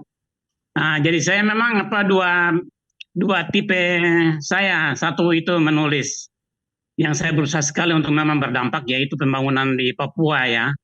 Itu sudah ya sekitar 10 tahun terakhir saya terus menulis tentang itu. Apakah itu buku maupun opini gitu. Halo? Ya. Maksudnya pertanyaannya itu. Lanjut Pak, lanjut. Halo, ya. Mungkin bukan pertanyaan Bang komentar Alex. gitu. Bukan pertanyaan tapi komentar. Ya, saya dengar Pak. Oke, kemudian ini. Dan sampai kemarin saya masih terus menulis. Saya masih mengkritisi dari Bappenas yang mengeluarkan rencana induk pembangunan Papua yang ternyata itu bukan dari lapangan. Dan itu sangat riskan gitu loh. Kita membangun tidak meneliti di lapangan gitu. Bukan data lapangan, bukan data primer gitu. Dan ini memang saya kritis gitu, soal-soal seperti ini. Karena itu cukup berbahaya, karena tidak punya dasar gitu. Dan itu benar, 20 tahun terakhir itu kan tidak ada dampaknya yang pembangunan Papua dengan dana otsus itu. Nah, kalau itu memang saya terus menulis untuk ya semacam menjual diri gitu. But anyway, itu saya lakukan walaupun belum laku, saya tidak peduli. Yang penting saya terus menulis gitu. Terutama yang terakhir adalah opini-opini tentang kritisi pemerintah gitu. Dan memang pemerintah punya kekeliruan yang pada dasarnya bisa disebut fatal dalam pembangunan. Nah, buktinya facts speaks for itself, yaitu pembangunan di Papua tidak kemana-mana. Rakyatnya semakin miskin. Oke, itu tidak bisa kita sangkal. Itu yang pertama. Yang kedua, saya penulis novel lebih ke lingkar saya sendiri, pengalaman saya sendiri ya. Dan itu menjadi novel seperti Mbak Oki tadi jelaskan itu. Jadi, tapi yang terakhir, buku saya yang terakhir itu sama sekali tidak ada hubungan dengan saya pribadi. Itu sejarah sih. Judulnya itu Di Tapal Batas. Itu terjadi pada tahun 1930. Itu kan jauh sekali ke belakang ya. Nggak ada siapa saya di sana gitu. Tapi itu saya berdasarkan fakta, karena itu catatan yang saya peroleh dari seorang teman dari negeri Belanda. Kemudian saya olah sendiri menjadi fiksi gitu. Jadi nama, tempat, waktu itu fakta. Ya. Tetapi ceritanya sendiri jadi fiksi. Dan saya mengikuti model ini. Modelnya Marquez. Istilahnya itu. 100 Years of Solitude. Ya, itu. Jadi sedikit. Oh, realisme magis. Ya, magic realism. Magical realism. Seperti itu. Jadi saya sebenarnya waktu masuk ke sana bebas. Saya tidak terikat oleh fakta itu. Jadi kalau orang Belanda yang menulis faktanya itu dia akan baca kok dia bingung gitu. Tapi memang fakta yang dia tulis tanggal, waktu itu, tempat, nama orang itu ada sebagian orang itu persis sama. Tapi sebagian besar itu adalah karangan saya sendiri. Tapi saya senang karena saya bisa bebas untuk yang tadi itu magical realism itu. Itu luar biasa saya rasakan itu. Oke, that's my comment. Oke. Ya, Thank you. terima kasih. Silakan Pak Oki memberikan responsnya terhadap pernyataan pengalaman Bang Alex Nunggueri. Ini dari Papua beliau. Iya, terima kasih Pak Alex. Kalau kita bicara tentang Papua, itu akan menjadi sebuah sumber tulisan yang nggak akan ada habisnya. Jadi mendengar kata Papua sendiri saja sudah banyak question, sudah ada banyak pertanyaan, gugatan, sudah ada banyak problem. Ketika itu nanti ditulis jadi tulisan opini, kita bisa dari berbagai segmen kan Pak, aspek kan Pak. Mulai dari politiknya, ekonominya, sosialnya, budayanya, sejarahnya, semuanya bisa. Dan saya senang tadi dikatakan Pak Alex juga selama ini nulis, lalu kemudian ya ada dampaknya, ada tidak juga, karena ternyata persoalan masih berlanjut, ketidakadilan masih berlanjut. Nah, kalau kita bicara khusus untuk fiksi itu tadi Pak, saya harus mengatakan bahwa dalam dunia sastra Indonesia, novel berlatar Papua itu masih sangat sedikit, masih sangat jarang. Novel yang mengangkat persoalan Papua itu masih sangat jarang. Lebih-lebih novel tentang Papua yang ditulis sendiri oleh orang Papua. Nah, itu sangat jarang. Jadi ini sebenarnya kesempatan besar untuk Pak Alex. Nah, yang saya sebenarnya mau coba tawarkan ke teman-teman Satu Pena. Dan ini Pak Alex anggota Satu Pena. Dan saya juga tahu bahwa anggota Satu Pena yang lain yang menulis, yang sudah punya buku kan pasti banyak.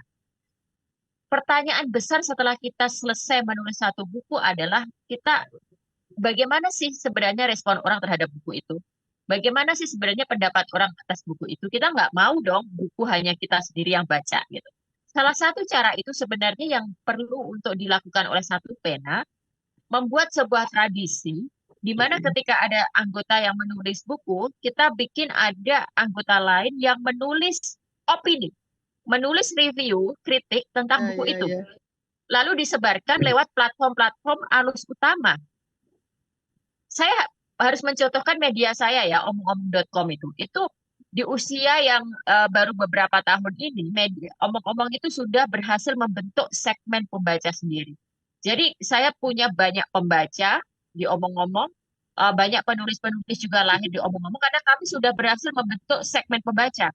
Jadi kalau ada buku dari salah satu anggota penulis Satu Pena, harusnya ada anggota lain menuliskan ulasan tentang buku itu, disebarkan di platform-platform arus utama, atau bisa juga di platform yang saya miliki, misalnya ini, dan dari situ kita bisa betul-betul akhirnya punya dampak berkat tulisan kita. Begitu Pak tanggapan saya.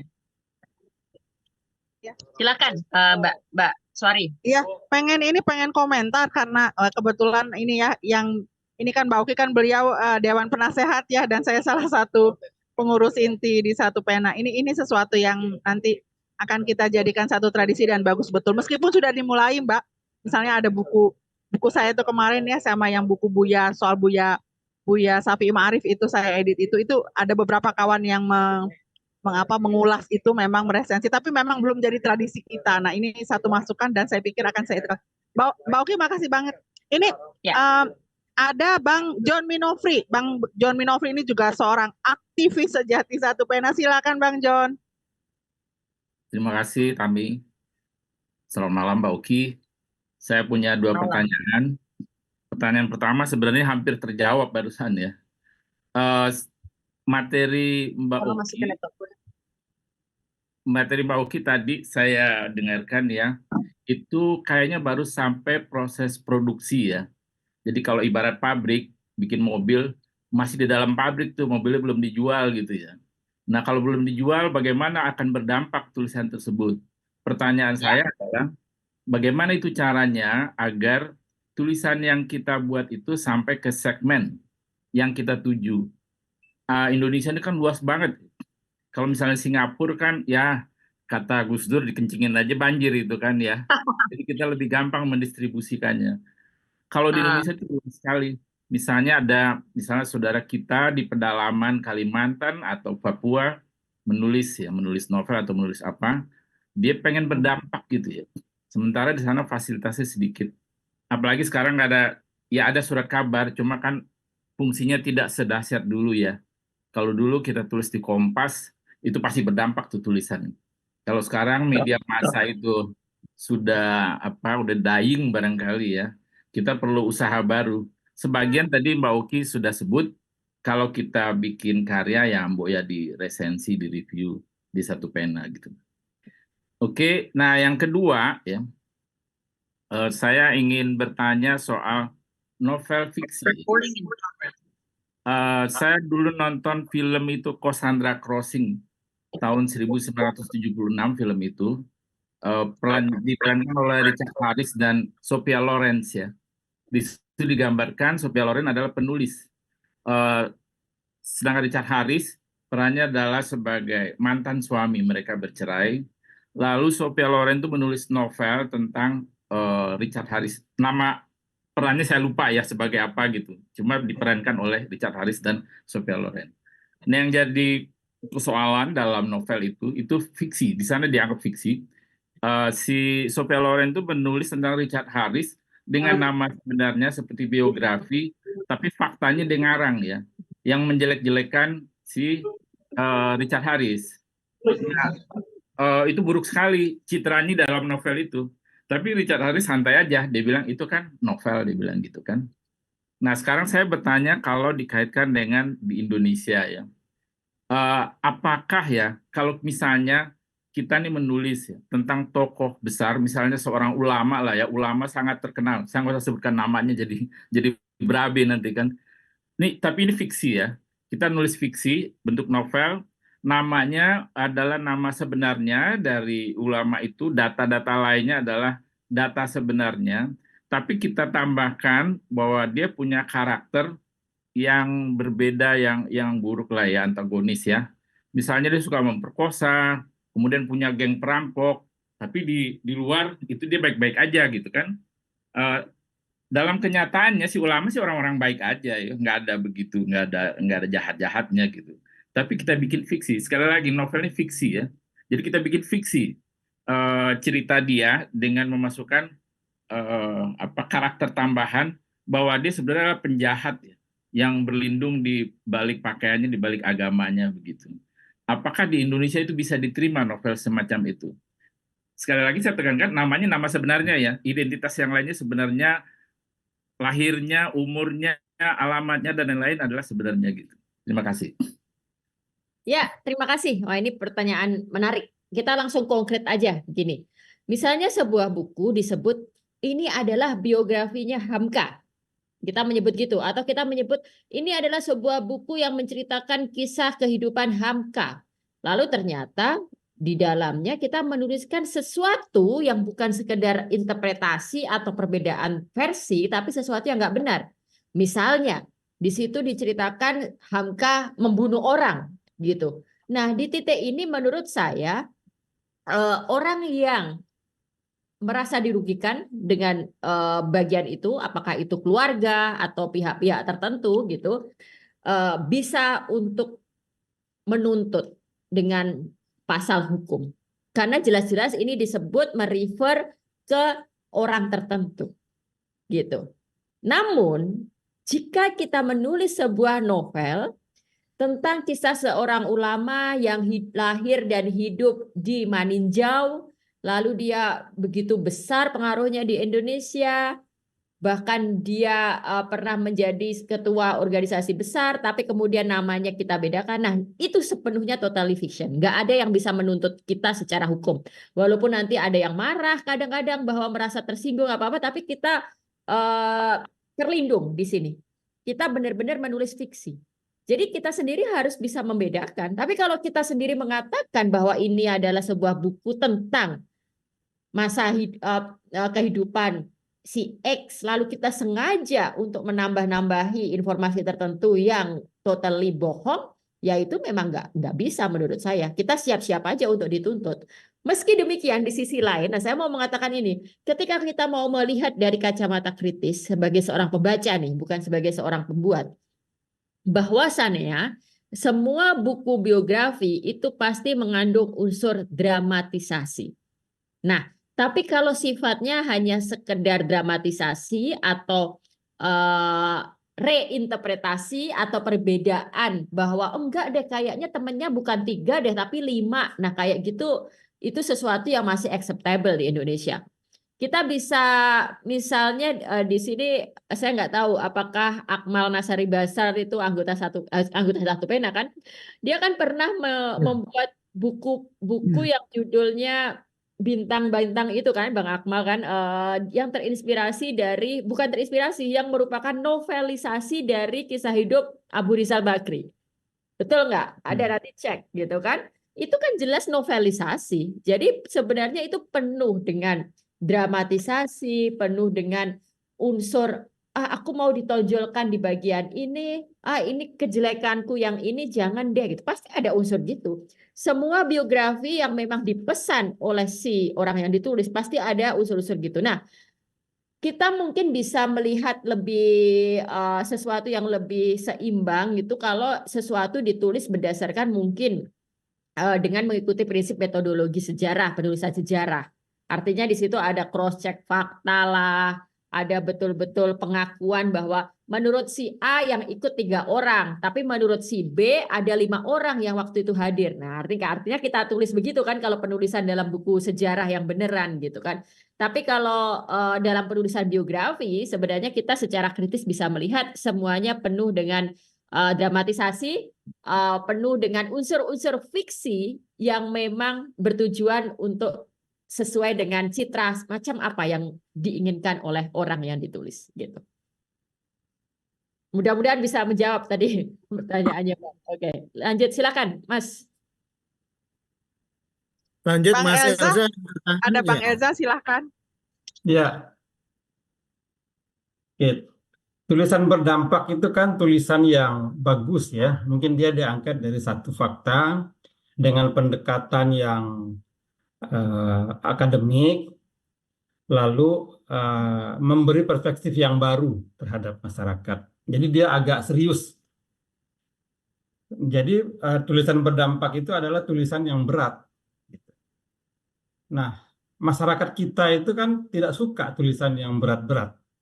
Jadi itu tantangan buat penulis ya, menulis tulisan berdampak itu pada kondisi sekarang mungkin agak sulit karena orang tidak menyukai, generasi sekarang ya, bukan generasi tahun 80-an gitu, tidak suka tulisan yang berdampak, yang berat.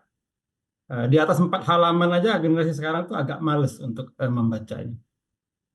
Jadi nggak usah heran kalau tulisan-tulisan novel atau buku Pak Alex, walaupun beliau orang Papua, menulis tentang orang Papua itu tidak dibaca orang karena tulisannya berat. Mungkin juga sama dengan film ya, film yang laku di kita itu kan bukan film-film yang berdampak, tapi film-film tentang yang lucu-lucu, yang nggak ada gunanya, film-film hantu dan lain segala macamnya. Nah, itu membuat kemungkinan besar kita mendapatkan tulisan atau buku yang berdampak di masa yang akan datang dengan perkembangan sekarang itu akan menjadi agak lebih sulit. Nah, kira-kira pendapat saya seperti itu. Menurut Mbak Oki gimana? Ya. Atau berdampak tapi negatif gitu ya Mas? Ya. Film-film kita. Oke. Ya, saya coba jawab nih, Bang Elza. Saya tentu nggak setuju dibilang kalau yang berbobot dan berdampak nggak punya pembaca di masa sekarang. Karena dengan begitu seolah-olah yang sekarang dibaca itu semuanya remeh-temeh, sampah gitu. Nah, saya sendiri melalui karya-karya saya dan juga melalui program-program yang saya buat, kelas-kelas yang saya buat yang sekarang menghasilkan banyak alumni dan platform penulisan yang saya bangun, saya ingin memadukan antara kedalaman substansi, antara bobot dan berat dengan penyajian yang memang menarik dan memikat. Jadi saya orang yang tidak setuju kalau berat secara substansial itu disamakan dengan susah dipahami. Berbobot artinya adalah sulit untuk dicerna kalangan umum. Enggak. Justru prinsip yang ingin saya kembangkan, semua tulisan opini itu harus menyampaikan substansi yang fundamental berat, tapi harus disampaikan dengan cara yang bisa dipahami orang awam, apapun latar belakang pendidikannya, apapun latar profesinya, bahkan termasuk ibu-ibu yang memang nggak pernah punya pendidikan tentang itu, tapi kemudian kita sodorin ini ada isu tapera, ini ada isu UKT, mereka jadi paham. Saya sendiri bisa membuktikan itu. Tulisan terbaru bulan lalu saya nulis judulnya begini, UKT mahal, makan siang gratis. Judul saya seperti itu. Saya terbitkan itu saya kan memang kolumnis tetap Jawa Pos kan, selain saya punya omong-omong.com itu. Saya taruh itu di di Twitter tanpa saya menambah-nambahin punya upaya apapun, tanpa berbayar, tanpa apapun. Itu viral dibaca oleh lebih dari 1 juta orang. Secretnya adalah bagaimana saya bisa secara jeli mengkomparasi, menyandingkan dua hal yang menjadi perhatian masyarakat dan juga menimbulkan pertanyaan. Kok bisa UKT mahal tapi makan siang gratis? Lalu kemudian secretnya juga saya mencoba menyikapi persoalan yang sedang hot dalam masyarakat. Tentu saja semuanya nanti harus ditopang dengan argumentasi. Nah, prinsip itu yang juga kemudian saya bangun nanti coba deh teman-teman, kebetulan memang pasti banyak yang belum pernah ke omong-omong.com ya. Itu media yang memang benar-benar saya bangun dengan approach seperti yang tadi saya sampaikan, bagaimana pendekatan menulisnya, bagaimana prinsipnya. Kita media yang relatif baru, semuanya organik, tapi dampaknya besar, kita bisa selalu menjaring pembaca-pembaca, jumlah viewernya besar, karena juga memang kita mau nggak mau, kita harus menyebarkannya lewat sosial media. Jadi salah satu kebanggaan omong-omong semuanya terkurasi baik, tidak seperti Kompasiana yang semuanya muncul begitu saja tanpa kurasi, dan akhirnya trust terbentuk. Anak muda kalau mau nulis berbobot, itu ngirimnya ke omong-omong gitu loh. Tentu saja kalau koran itu ranah yang berbeda ya, kita bicara Kompas apa itu lain. Tapi kalau platform online, kalau orang mau daki-daki mendiskusikan filsafat dan sebagainya, itu akhirnya ke platform saya. Jadi nanti Bapak dan Ibu silakan tengok apa yang saya maksud dengan pendekatan saya ini, termasuk fiksinya. Itu aja sih Bang Elza. Jadi jangan patah semangat, jangan merasa tidak ada kemungkinan. Justru sekarang kita harus bertarung memperebutkan pembaca-pembaca hari ini. Gitu. Oke, Mbak Oki tadi pertanyaan awal Bang John soal jangan-jangan Mbak Oki belum selesai mempresentasikan tentang sisi berdampaknya. Terus ada juga komentar di chatroom untuk kayaknya Mbak Oki belum selesai deh presentasinya. Jadi mau ada yang mau dilanjutkan Mbak Oki? Maksudnya PPT-nya? Enggak, tadi sebenarnya PPT saya biasanya nanti tergantung apakah rekan-rekan berminat atau enggak. Jadi lanjutan dari PPT saya tadi itu biasanya memang kalau formatnya seperti itu saya mengajak latihan. Jadi misalnya nih, ada gambar kayak gini gitu kan. Fiksi macam apa yang bisa kita bangun dari gambar ini, atau opini macam apa yang bisa dipantik dari situasi seperti ini gitu. Nah, ini terserah mau simulasi atau enggak. Terus ini misalnya nih ada fenomena yang lagi hot nih, judi online gitu. Bisa enggak anggota satu pena menulis opini-opini yang berdampak nih tentang judi online gitu kan. Jadi langsung simulasi tentang kasus tadi sebenarnya. Nah, itu bisa digabung langsung dengan diskusi. Intinya adalah kita coba teman-teman mau nulis apa juga bisa langsung di-share. Misalnya lagi punya ide mau nulis apa gitu, sampaikan di forum ini, mungkin kita bisa langsung ngasih feedback dan mencoba bantu formulasikan. Gitu. Saya kira itu beda ya format forumnya ya. Jadi kayaknya panjang kalau itu. Harus ada khusus. Nah, kita lanjut diskusi aja. Si Adi juga ngangkat tangan lagi, Adi. Iya, Mas Adi ini. Ini Adi apalagi pasti sangat tertarik. Ayo Mas Adi silakan. Mbak, aku mau curhat soal biografi itu ya Mbak ya. Jadi gini Mbak, aku baru baca 2 biografi karangan luar. Yang satu apa J.H. Ademore tentang Jenderal Spur.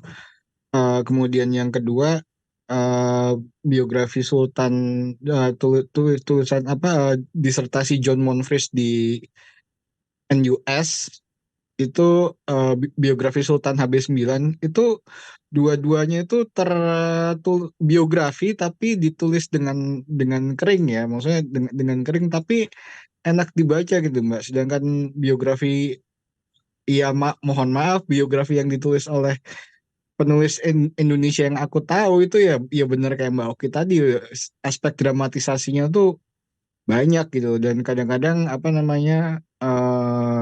menurutku kadang-kadang cenderung mengarah ke hagiografi dibandingkan biografi gitu Mbak. Apa memang penulis Indonesia itu nggak ada yang bagus tulis biografi Mbak, atau gimana Mbak gitu? Atau apakah gini, aspek dramatisasi itu bisa dihilangkan tapi biografi tetap bisa bagus ditulis gitu Mbak? Itu gimana? Makasih Mbak. Ya, Oke, silakan Mbak Oki. saya jawab ya. Saya jawab gini, Didi. Tadi kamu pertanyaannya kan, apakah di Indonesia nggak ada penulis biografi yang bagus gitu? Oh ada, banyak. Tapi ini bukan soal kamu penulis biografi yang bagus atau penulis biografi yang tidak bagus, tapi soal tujuan penulisan biografi tersebut. Ketika seorang penulis memang di-hire atau diminta, tolong tulisin dong biografi saya yang bisa menunjukkan keberhasilan saya selama 10 tahun memimpin Indonesia. Nah, tentu si penulis akan punya kewajiban bagaimana mempresentasikan itu. Dan keberhasilan penulis diukur ketika dia bisa meyakinkan pembaca bahwa memang kliennya ini benar-benar berhasil menulis Indonesia selama 10 tahun.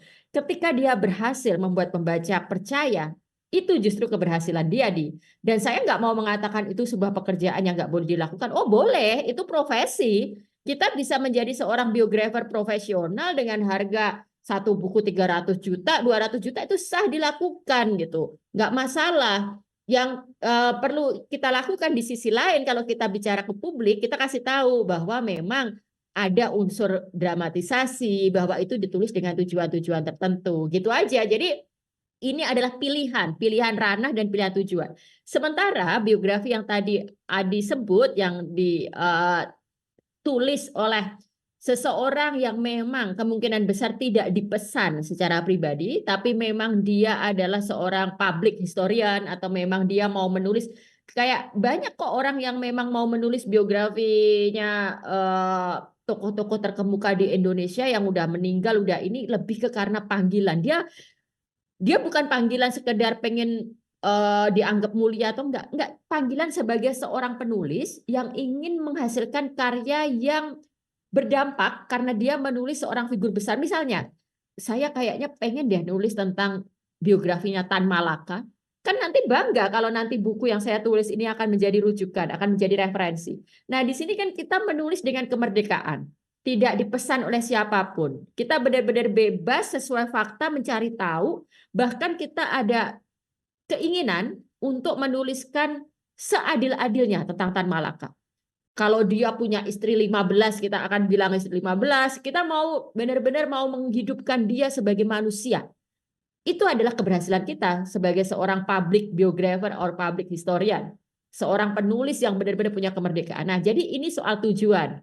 Jadi kemana teman-teman mau menulis, silakan. Yang pasti adalah kalau memang tujuannya sebuah biografi yang melayani klien, maka keberhasilannya adalah bagaimana agar buku itu bisa meyakinkan publik dan membentuk persepsi yang diinginkan.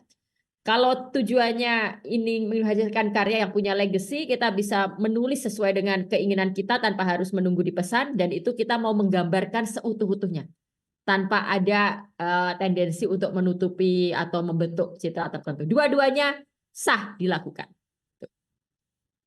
Oke, lanjut Mas Anik. Kalau saya sih kagum sama Rabadan KH nulis Inggit Garnasi gitu. Ya, betul-betul. Nah, ada Ini ada yang raise hand, Mas Thomas silakan. Silakan.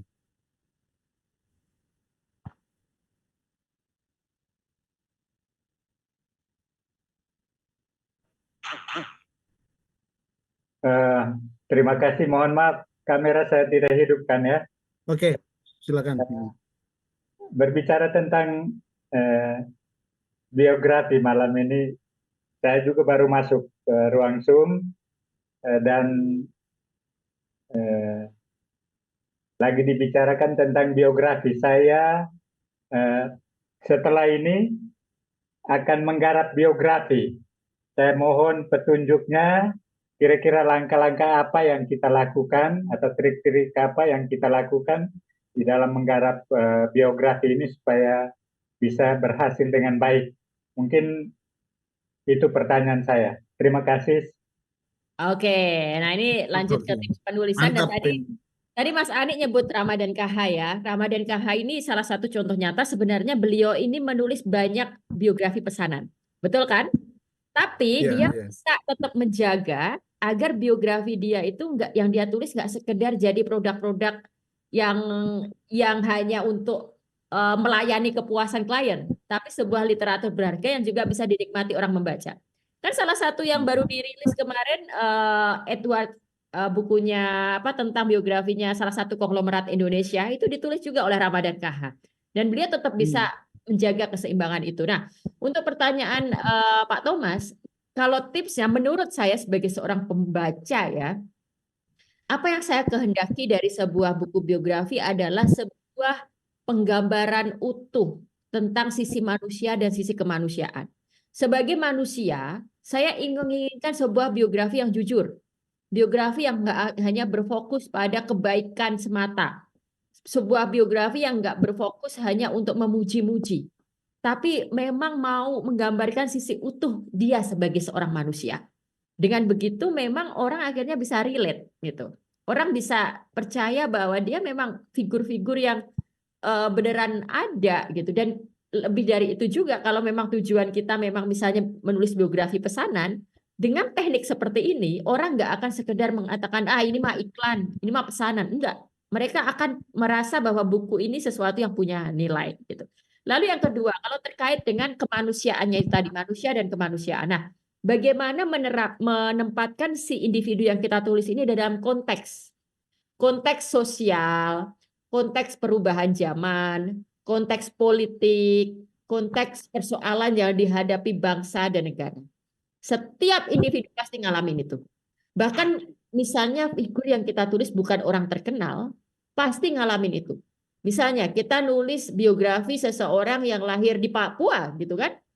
Dia bukan orang terkenal, tapi dia pasti alami bagaimana ketika pendatang Jawa mulai berdatangan satu persatu, gitu kan? Bagaimana dia melihat ada lalu lalang tentara, bagaimana dia pengen beli buku, tapi karena nggak ada toko buku, lalu dia pesan buku dari Jakarta, ongkos kirimnya 5 kali lipat dari harga bukunya, dan butuh waktu 3 bulan untuk sampai. Nah, jadi mengaitkan antara si individu ini dengan konteks sosial, politik, ekonomi, itu yang akan menjadikan sebuah biografi berdampak relevan untuk dibaca banyak orang. Gitu. Oke, silakan Mas Ani. Oke. Silakan yang masih mau berdiskusi. Kita masih punya 15 menit. Tapi kalau saya sih di akhir-akhir ini pengen Mbak Oki cerita apa yang membentuk Mbak Oki sampai sejauh ini gitu ya. Maksudnya bacaan-bacaan, terus kemudian apa yang membentuk kita sehingga punya imajinasi yang berbobot gitu ya. Berbobot dan berperspektif menurut saya, meskipun lagi-lagi saya kalau merefer Adi kayaknya kok berat banget itu harus memasukkan keberpihakan kita, perspektif kita. Tapi kan Mbak Oki sudah membuktikan bahwa itu bisa dilakukan dan tetap bisa dinikmatin gitu. Nah, saya pengen lebih ke background. Ini aku boleh sekaligus nggak? Biar langsung pertanyaannya 2. Dari tadi aku menahan pertanyaan nih Mbak Oki. Mbak Oki, Silakan Mbak. pertanyaan menulis yang berdampak itu apakah misalnya memang selalu menulis itu memang ada tujuannya misalnya untuk memberikan dampak atau kadang kita menulis pokoknya menulis aja. Terus yang kedua, apakah misalnya pada saat kita memang khusus untuk melakukan menulis berdampak itu pernah nggak sih merasa gagal? Gue udah nulis nih maksudnya buat berdampak dengan cara itu. Kok kayaknya nggak ngefek gitu. Nah itu pernah nggak mengalami itu dan bagaimana kita tahu bahwa itu tuh berdampak apa tidak? Makasih Mbak Oki. Oke, dari Mbak Suari dulu. Memang bahasan kita hari ini temanya tulisan yang berdampak. Seolah-olah mengatakan bahwa begini loh cara menulis yang berdampak, sementara ada juga tulisan yang tidak berdampak gitu kan. Namun begini, sebuah tulisan menurut saya ya seharusnya berdampak tanpa kita punya tujuan untuk membuat tulisan yang berdampak. Karena apa? Kita ini ketika menulis sesuatu, kita kan sedang ingin menyampaikan sesuatu kan? Menyampaikan sesuatu itu tujuannya kan membuat dampak pada si pembaca. Entah itu dia akhirnya dipengaruhi pikirannya, entah dia itu akhirnya kesenggol lalu jadi sedih, jadi ikut terharu, jadi ikut bahagia, itu kan dampak. Jadi semua tulisan seharusnya berdampak. Kalau kita rasakan tulisan kita belum berdampak, nah kita kemudian pertanyaannya adalah kita harus memperbaiki bagian mananya. Mungkin misalnya penyajian kita yang memang belum bagus, karena saya percaya untuk menghasilkan dampak selain substansi memang harus penyajian. Lalu yang kedua, jangan-jangan memang cara pandang kita yang salah. Cara approach kita dalam meramu, dalam melihat persoalan, itu ternyata belum tepat. Nah, jadi ada yang mesti diperbaiki ketika tulisan kita nggak berdampak. Di luar soal bahwa memang harus ada promosi, harus diperkenalkan, itu lain soal ya Mbak ya. Tapi intinya adalah sudah seharusnya tulisan kita itu berdampak. Kalaupun tidak ke struktural atau tidak ke banyak orang, ke individu yang membaca gitu loh. Kalau enggak ya berarti buat apa kita nulis? Kita sedang nggak nulis buku diary, kita sedang ingin mengomunikasikan gagasan kita kepada orang gitu. Lalu yang kedua ini kaitannya dengan pertanyaan Mas Ani tadi soal latar belakang ya. Karena memang saya dulu punya background di jurnalistik ya. Sebagai wartawan, tulisan itu kan jelas menyampaikan maksud. Kita nggak pernah nulis untuk curhat pribadi. Kita tidak menulis untuk buku diary. Ketika nulis kita mengkomunikasikan sesuatu. Nah itu menjadi pijakan saya banget. Jadi ketika saya akhirnya terjun ke fiksi, sudah jelas. Tanpa kita harus mengkhianati atau mengorbankan kualitas penulisan fiksi. Setiap fiksi kita itu memang mengandung pesan. Ada sesuatu yang mau kita maksudkan ketika menulis fiksi. Bahkan ketika kita menulis drama percintaan yang isinya perselingkuhan, sebenarnya ada maksud kan yang mau kita bilang. Misalnya ternyata dalam tulisan yang kita yang mengangkat tentang perselingkuhan dan sebagainya, kita mau mengatakan bahwa kesetiaan itu sesuatu yang tidak hadir begitu saja, harus tetap dipertahankan dan sebagainya. Itu kan message yang mau kita sampaikan. Jadi tetap harus ada dampaknya. Nah, lalu kembali ke pertanyaan Mas Ani, seiring waktu kemudian ketika saya mulai nulis fiksi dengan kesadaran bahwa memang tulisan saya harus saya maksudkan untuk mempengaruhi pikiran pembaca, harus untuk menyampaikan kegelisahan dan pertanyaan yang ada dalam masyarakat, lalu kemudian saya bersentuhan dengan ilmu sosial ya. Nah, ini sangat membantu saya dalam mengasah cara pandang dan approach saya. Ini sangat membantu saya dalam melihat pendekatan. Kalau saya mau mengomentari kasus yang ini, maka posisi saya harus seperti apa? Kalau saya mau mengomentari tentang Papua gitu kan, saya harus punya sikap seperti apa. Nah, itu memang dibentuk. Jadi memang kita membutuhkan tools, yaitu biasanya dibentuk oleh approach, perspektif, itu yang akan menjadi tools kita. Dan lebih dari itu memang kita tetap harus butuh keberpihakan. Keberpihakan itu yang akan menentukan suara kita mau kita arahkan kemana dalam semua tulisan. Saya nggak percaya bahwa kita dalam menulis kita harus netral, harus nggak menyuarakan apa-apa ya. Kalau gitu buat apa tulis? Kita nulis memang untuk menyuarakan sesuatu. Sudah jelas sebenarnya niatnya, walaupun dibungkus dengan saya cuma mau nulis tentang cinta, tentang keindahan, itu semuanya kita sedang menyampaikan sesuatu. Gitu. Semoga bisa jawab ya, Mbak Swari dan Mas Anik. Ini udah ada yang angkat tangan lagi. Ya, angkat tangannya. Ya, yang Silakan ada Mbak, resen ini Mas. mungkin yang terakhir ini. Mas siapa ini? Mas, Tapi ada juga Mas ya. di chatroom nanti. Ya, yang resen dulu Mas Mas Anik ya. Nah, iya betul. Oke, Ya. silakan Mas ya. Ya, selamat malam Kak Oki. Ya, malam. Pertanyaan saya itu misalkan kan kehidupan nyata saya kan udah saya non fiksikan dalam 7 novel. Saya pengen jadi jadi non fiksi, tadi kan non fiksi. Jadi alurnya jadi agak sama, akan saya ringkas jadi satu, itu bisa nggak ya Kak Oki?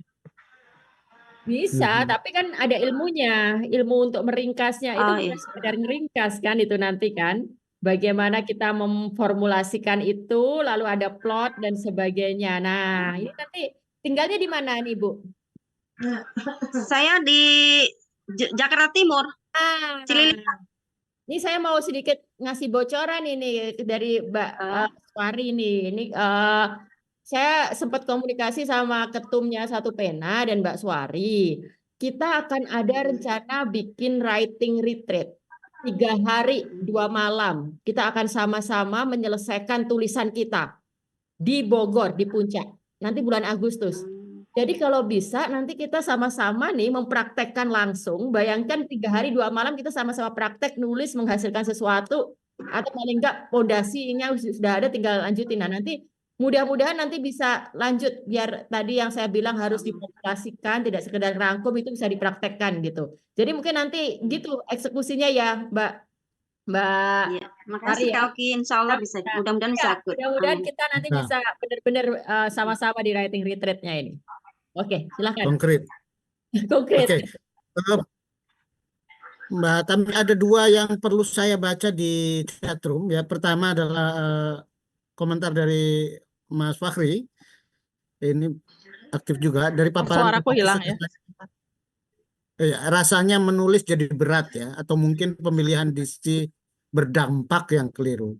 Bagi saya menulis adalah produksi, sementara untuk selanjutnya dinyatakan berpengaruh kecil hingga berdampak, rasanya itu hak pembaca. Penulis hanya menikmati saja bagaimana karyanya direspon. Dan yang terakhir, saya kira kita posisikan terakhir, itu pertanyaan beberapa kali tadi sempat muncul, dampak finansial bagi penulis. Sebenarnya dampak keuangan masih bisa hidup nggak sih dengan menulis saat ini gitu? Ya. Ya, itu jadi ujung dari diskusi kita, saya kira. Untuk mendapatkan, Mas Fahri, untuk mendapatkan respon dari karya, maka tulisan kita harus berdampak. Mendapat respon, itu artinya kita sudah berdampak. Sudah ada impact yang kita hasilkan pada diri si pembaca kita. Di luar sana Mas Fahri, atau di antara kita aja lah jujur-jujuran, pasti banyak tulisan yang nggak dapat respon apa-apa. Banyak tulisan yang alih-alih membawa perubahan, sekedar mendapat tanggapan aja enggak.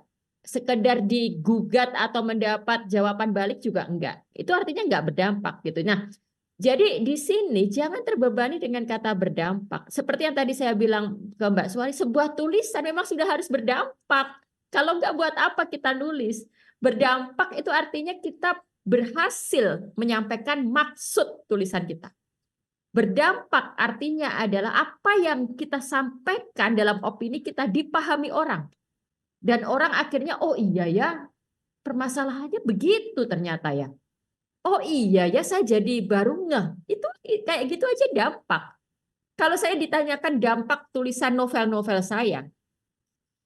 Novel-novel saya misalnya Maryam, ketika saya mengangkat soal Ahmadiyah. Saya memang tidak bisa menghentikan persekusi atau kemudian memberikan hak-hak, mengembalikan hak-hak orang yang ditransito. Tapi pembaca novel saya sadar bahwa mereka tidak bisa mempersekusi. Pembaca novel saya satu persatu paham bahwa oh iya ya, kita bisa berbeda secara keyakinan, tapi itu seharusnya tidak dipersoalkan. Dan saya mendapat pengakuan sendiri loh. Ada salah satu pembaca saya, dia ngaku ke saya, sebelum baca novel saya, dia orang yang menganggap Ahmadiyah itu sesat dan memang harus dimusnahkan. Tapi setelah membaca novel saya, dia berubah. Nah, yang kayak gitu yang namanya dampak. Jadi hal-hal yang sifatnya sentuhan personal pada kesadaran manusia itu udah dampak. Saya nulis tentang korupsi. Saya nggak bisa menghentikan korupsi di Indonesia. Tapi harapan saya ketika anak-anak Indonesia sejak kecil atau sejak remaja baca novel yang menunjukkan betapa korupsi itu sesuatu yang berbahaya, ketika kelak mereka jadi pemimpin, mereka nggak akan korup. Itu yang namanya berdampak. Gitu. Jadi jangan terbebani karena sudah seharusnya tulisan itu berdampak. Kalau nggak ada gunanya. Buat apa? Semua kita pengen tulisan kita berdampak gitu. Cuma nanti kan bagaimana kan gitu kan. Jadi kita pelan-pelan berproses ke situ. Apakah ada dampak finansial? Ya, alhamdulillah ada. Saya sudah Alhamdulillah. novel pertama saya terbit tahun 2010 ya, itu novel pertama saya dan sejak itu memang saya juga full time writing, saya menjadi penulis full time. Itu berarti sudah 14 tahun kalau dari 2010 ke 2024. Saya cukup beruntung mendapat penghasilan dari dunia tulis menulis yang itu bisa diukur dari misalnya royalti. Royalti kalau kita hanya punya satu buku, tentu ya itu receh lah. Bahkan mau sebestseller apapun, kalau itu hanya satu buku, misalnya taruhlah kita mendapat royalti setahun 100 juta gitu kan. 100 juta dibagi 12, itu aja kan ya berapa lah gitu kan. Kalau dikatakan itu untuk hidup per bulan, kan masih sebestsellernya kan mungkin masih belum terlalu banyak gitu. Tapi coba kalau kita punya beberapa buku yang cukup oke gitu, itu nanti kan bisa jadi passive income gitu. Tapi tentu saja itu harus buku-buku yang memang berdampak dan tanda kutip gitu loh. Jadi royalti itu sekarang menjadi salah satu passive income saya. Jadi tanpa harus kita memikirkan itu maksudnya, tanpa harus kita mikir setiap 6 bulan sekali masuk, setiap 6 bulan sekali masuk. Nah, di luar itu tentu saja saya juga cukup beruntung karena berkat tulisan-tulisan saya mendapat banyak kesempatan. Saya mendapat kesempatan beasiswa PhD itu awalnya dari novel-novel saya karena profesor saya di NUS itu baca novel-novel saya. Jadi karena dia baca novel saya diundang untuk awalnya untuk stay selama 6 bulan di sana. Nah, setelah itu saya lanjut dapat beasiswa PhD 4 tahun. Jadi itu semua karena nulis novel. Nah, ini nilai beasiswa saya berapa ya? Lebih dari nilai-nilai benar-benar finansialnya ada juga gitu. Jadi kalau ditanya apakah ada, ya sangat ada. Tapi itu bukan sebuah proses setahun 2 tahun dan itu bukan sebuah hasil dari 1 atau 2 karya semata. Itu konsistensi all the way sepanjang sebuah pilihan hidup sepanjang masa akhirnya. Gitu kira-kira. Ya. Terima kasih Mbak Oki, ini karena waktunya sudah ini ya Mas Anik ya. Tapi salah satu tadi catatan tadi seperti saya baca komentar-komentar yang terakhir itu Mbak Oki dengan memberikan berbagi pengalaman gitu bahwa ternyata tuh menulis berdampak tuh memang ya menulisnya berdampak gitu. Terus yang kedua tuh finansial tuh ada. Jadi kawan-kawan juga semangat dan memang nanti kita ada kepikiran juga nanti untuk Mbak Oki selaku anggota Dewan Penasehat Satu Pena ini sekaligus nanti kita minta bantuannya untuk writing workshop nanti khusus yang anggota-anggota Satu Pena ya, mudah-mudahan berkenan. Silakan Mas Anik. Ya. Yang masih bertanya-tanya itu soal retreat dan lain sebagainya, ikutin aja Instagram Mbak Oki ya. Dan ini Satu Pena sebenarnya, ini saya kasih Satu Pena. Ya. Sebelum ditutup. Jadi ini soal writing retreat, ini kita sudah godok. Ini sebenarnya program Satu Pena. Saya membantu Satu Pena ini. Jadi ini nanti akan diadakan dibuka deh yang cukup bagus, sebuah hotel yang sangat nyaman yang semoga bisa memberi inspirasi gitu kan. 3 hari 2 malam di bulan akhir Agustus. Kabarnya saya sudah mendapat kabar separuh biaya akan disubsidi Satu Pena gitu. Jadi teman-teman tetap bayar tapi nggak sepenuhnya gitu. Itu kan sebenarnya program yang bagus sekali. Jadi bayangkan kita punya kesempatan 3 hari 2 malam bersama-sama di sebuah tempat yang nyaman, bagus, full inspirasi dan langsung praktek nulis. Semoga nanti kita segera ya Mbak Swari ya. Ya, nanti pokoknya tunggulah spill di akhir Agustus. Mula-mula, aduh Mbak Oki nanti dulu. Tapi karena memang narasumber utamanya sudah membocorkan sedikit, ya nggak apa-apa lah, kita makin semangat. Terima kasih Mbak Oki. Oke. Oke, silakan ditutup Mbak Tami. Ya, aku nggak bisa bilang apa-apa lagi karena orang bilang Mbak Uki keren, dahsyat, terima kasih dan jempol-jempol tanda-tanda cinta, dan mudah-mudahan akan ada kelanjutannya dari ini program yang saya pikir penguatan kapasitas buat kita ya, karena seringkali kita nih jadi penulis boleh nggak sih, jadi profesi bisa nggak sih gitu. Bukan hanya soal menulis untuk idealisme, tapi menulis untuk hidup dan kehidupan. Dan Mbak Uki salah satu yang bisa membuktikan itu, manusia-manusia langka tapi ternyata bisa. Itu kira-kira Mas Anik, dan terima kasih sekali Mbak Uki Madasari, anggota Dewan Penasihat Satu Pena, keren luar biasa. Terima kasih. Silakan Mas Mani, kita tutup. Sampai jumpa minggu depan dengan tema Amin. yang berbeda. Ya. Semoga bisa kopi darat langsung ya kita di bulan Agustus. Siap. Bye-bye. Siap. Terima kasih.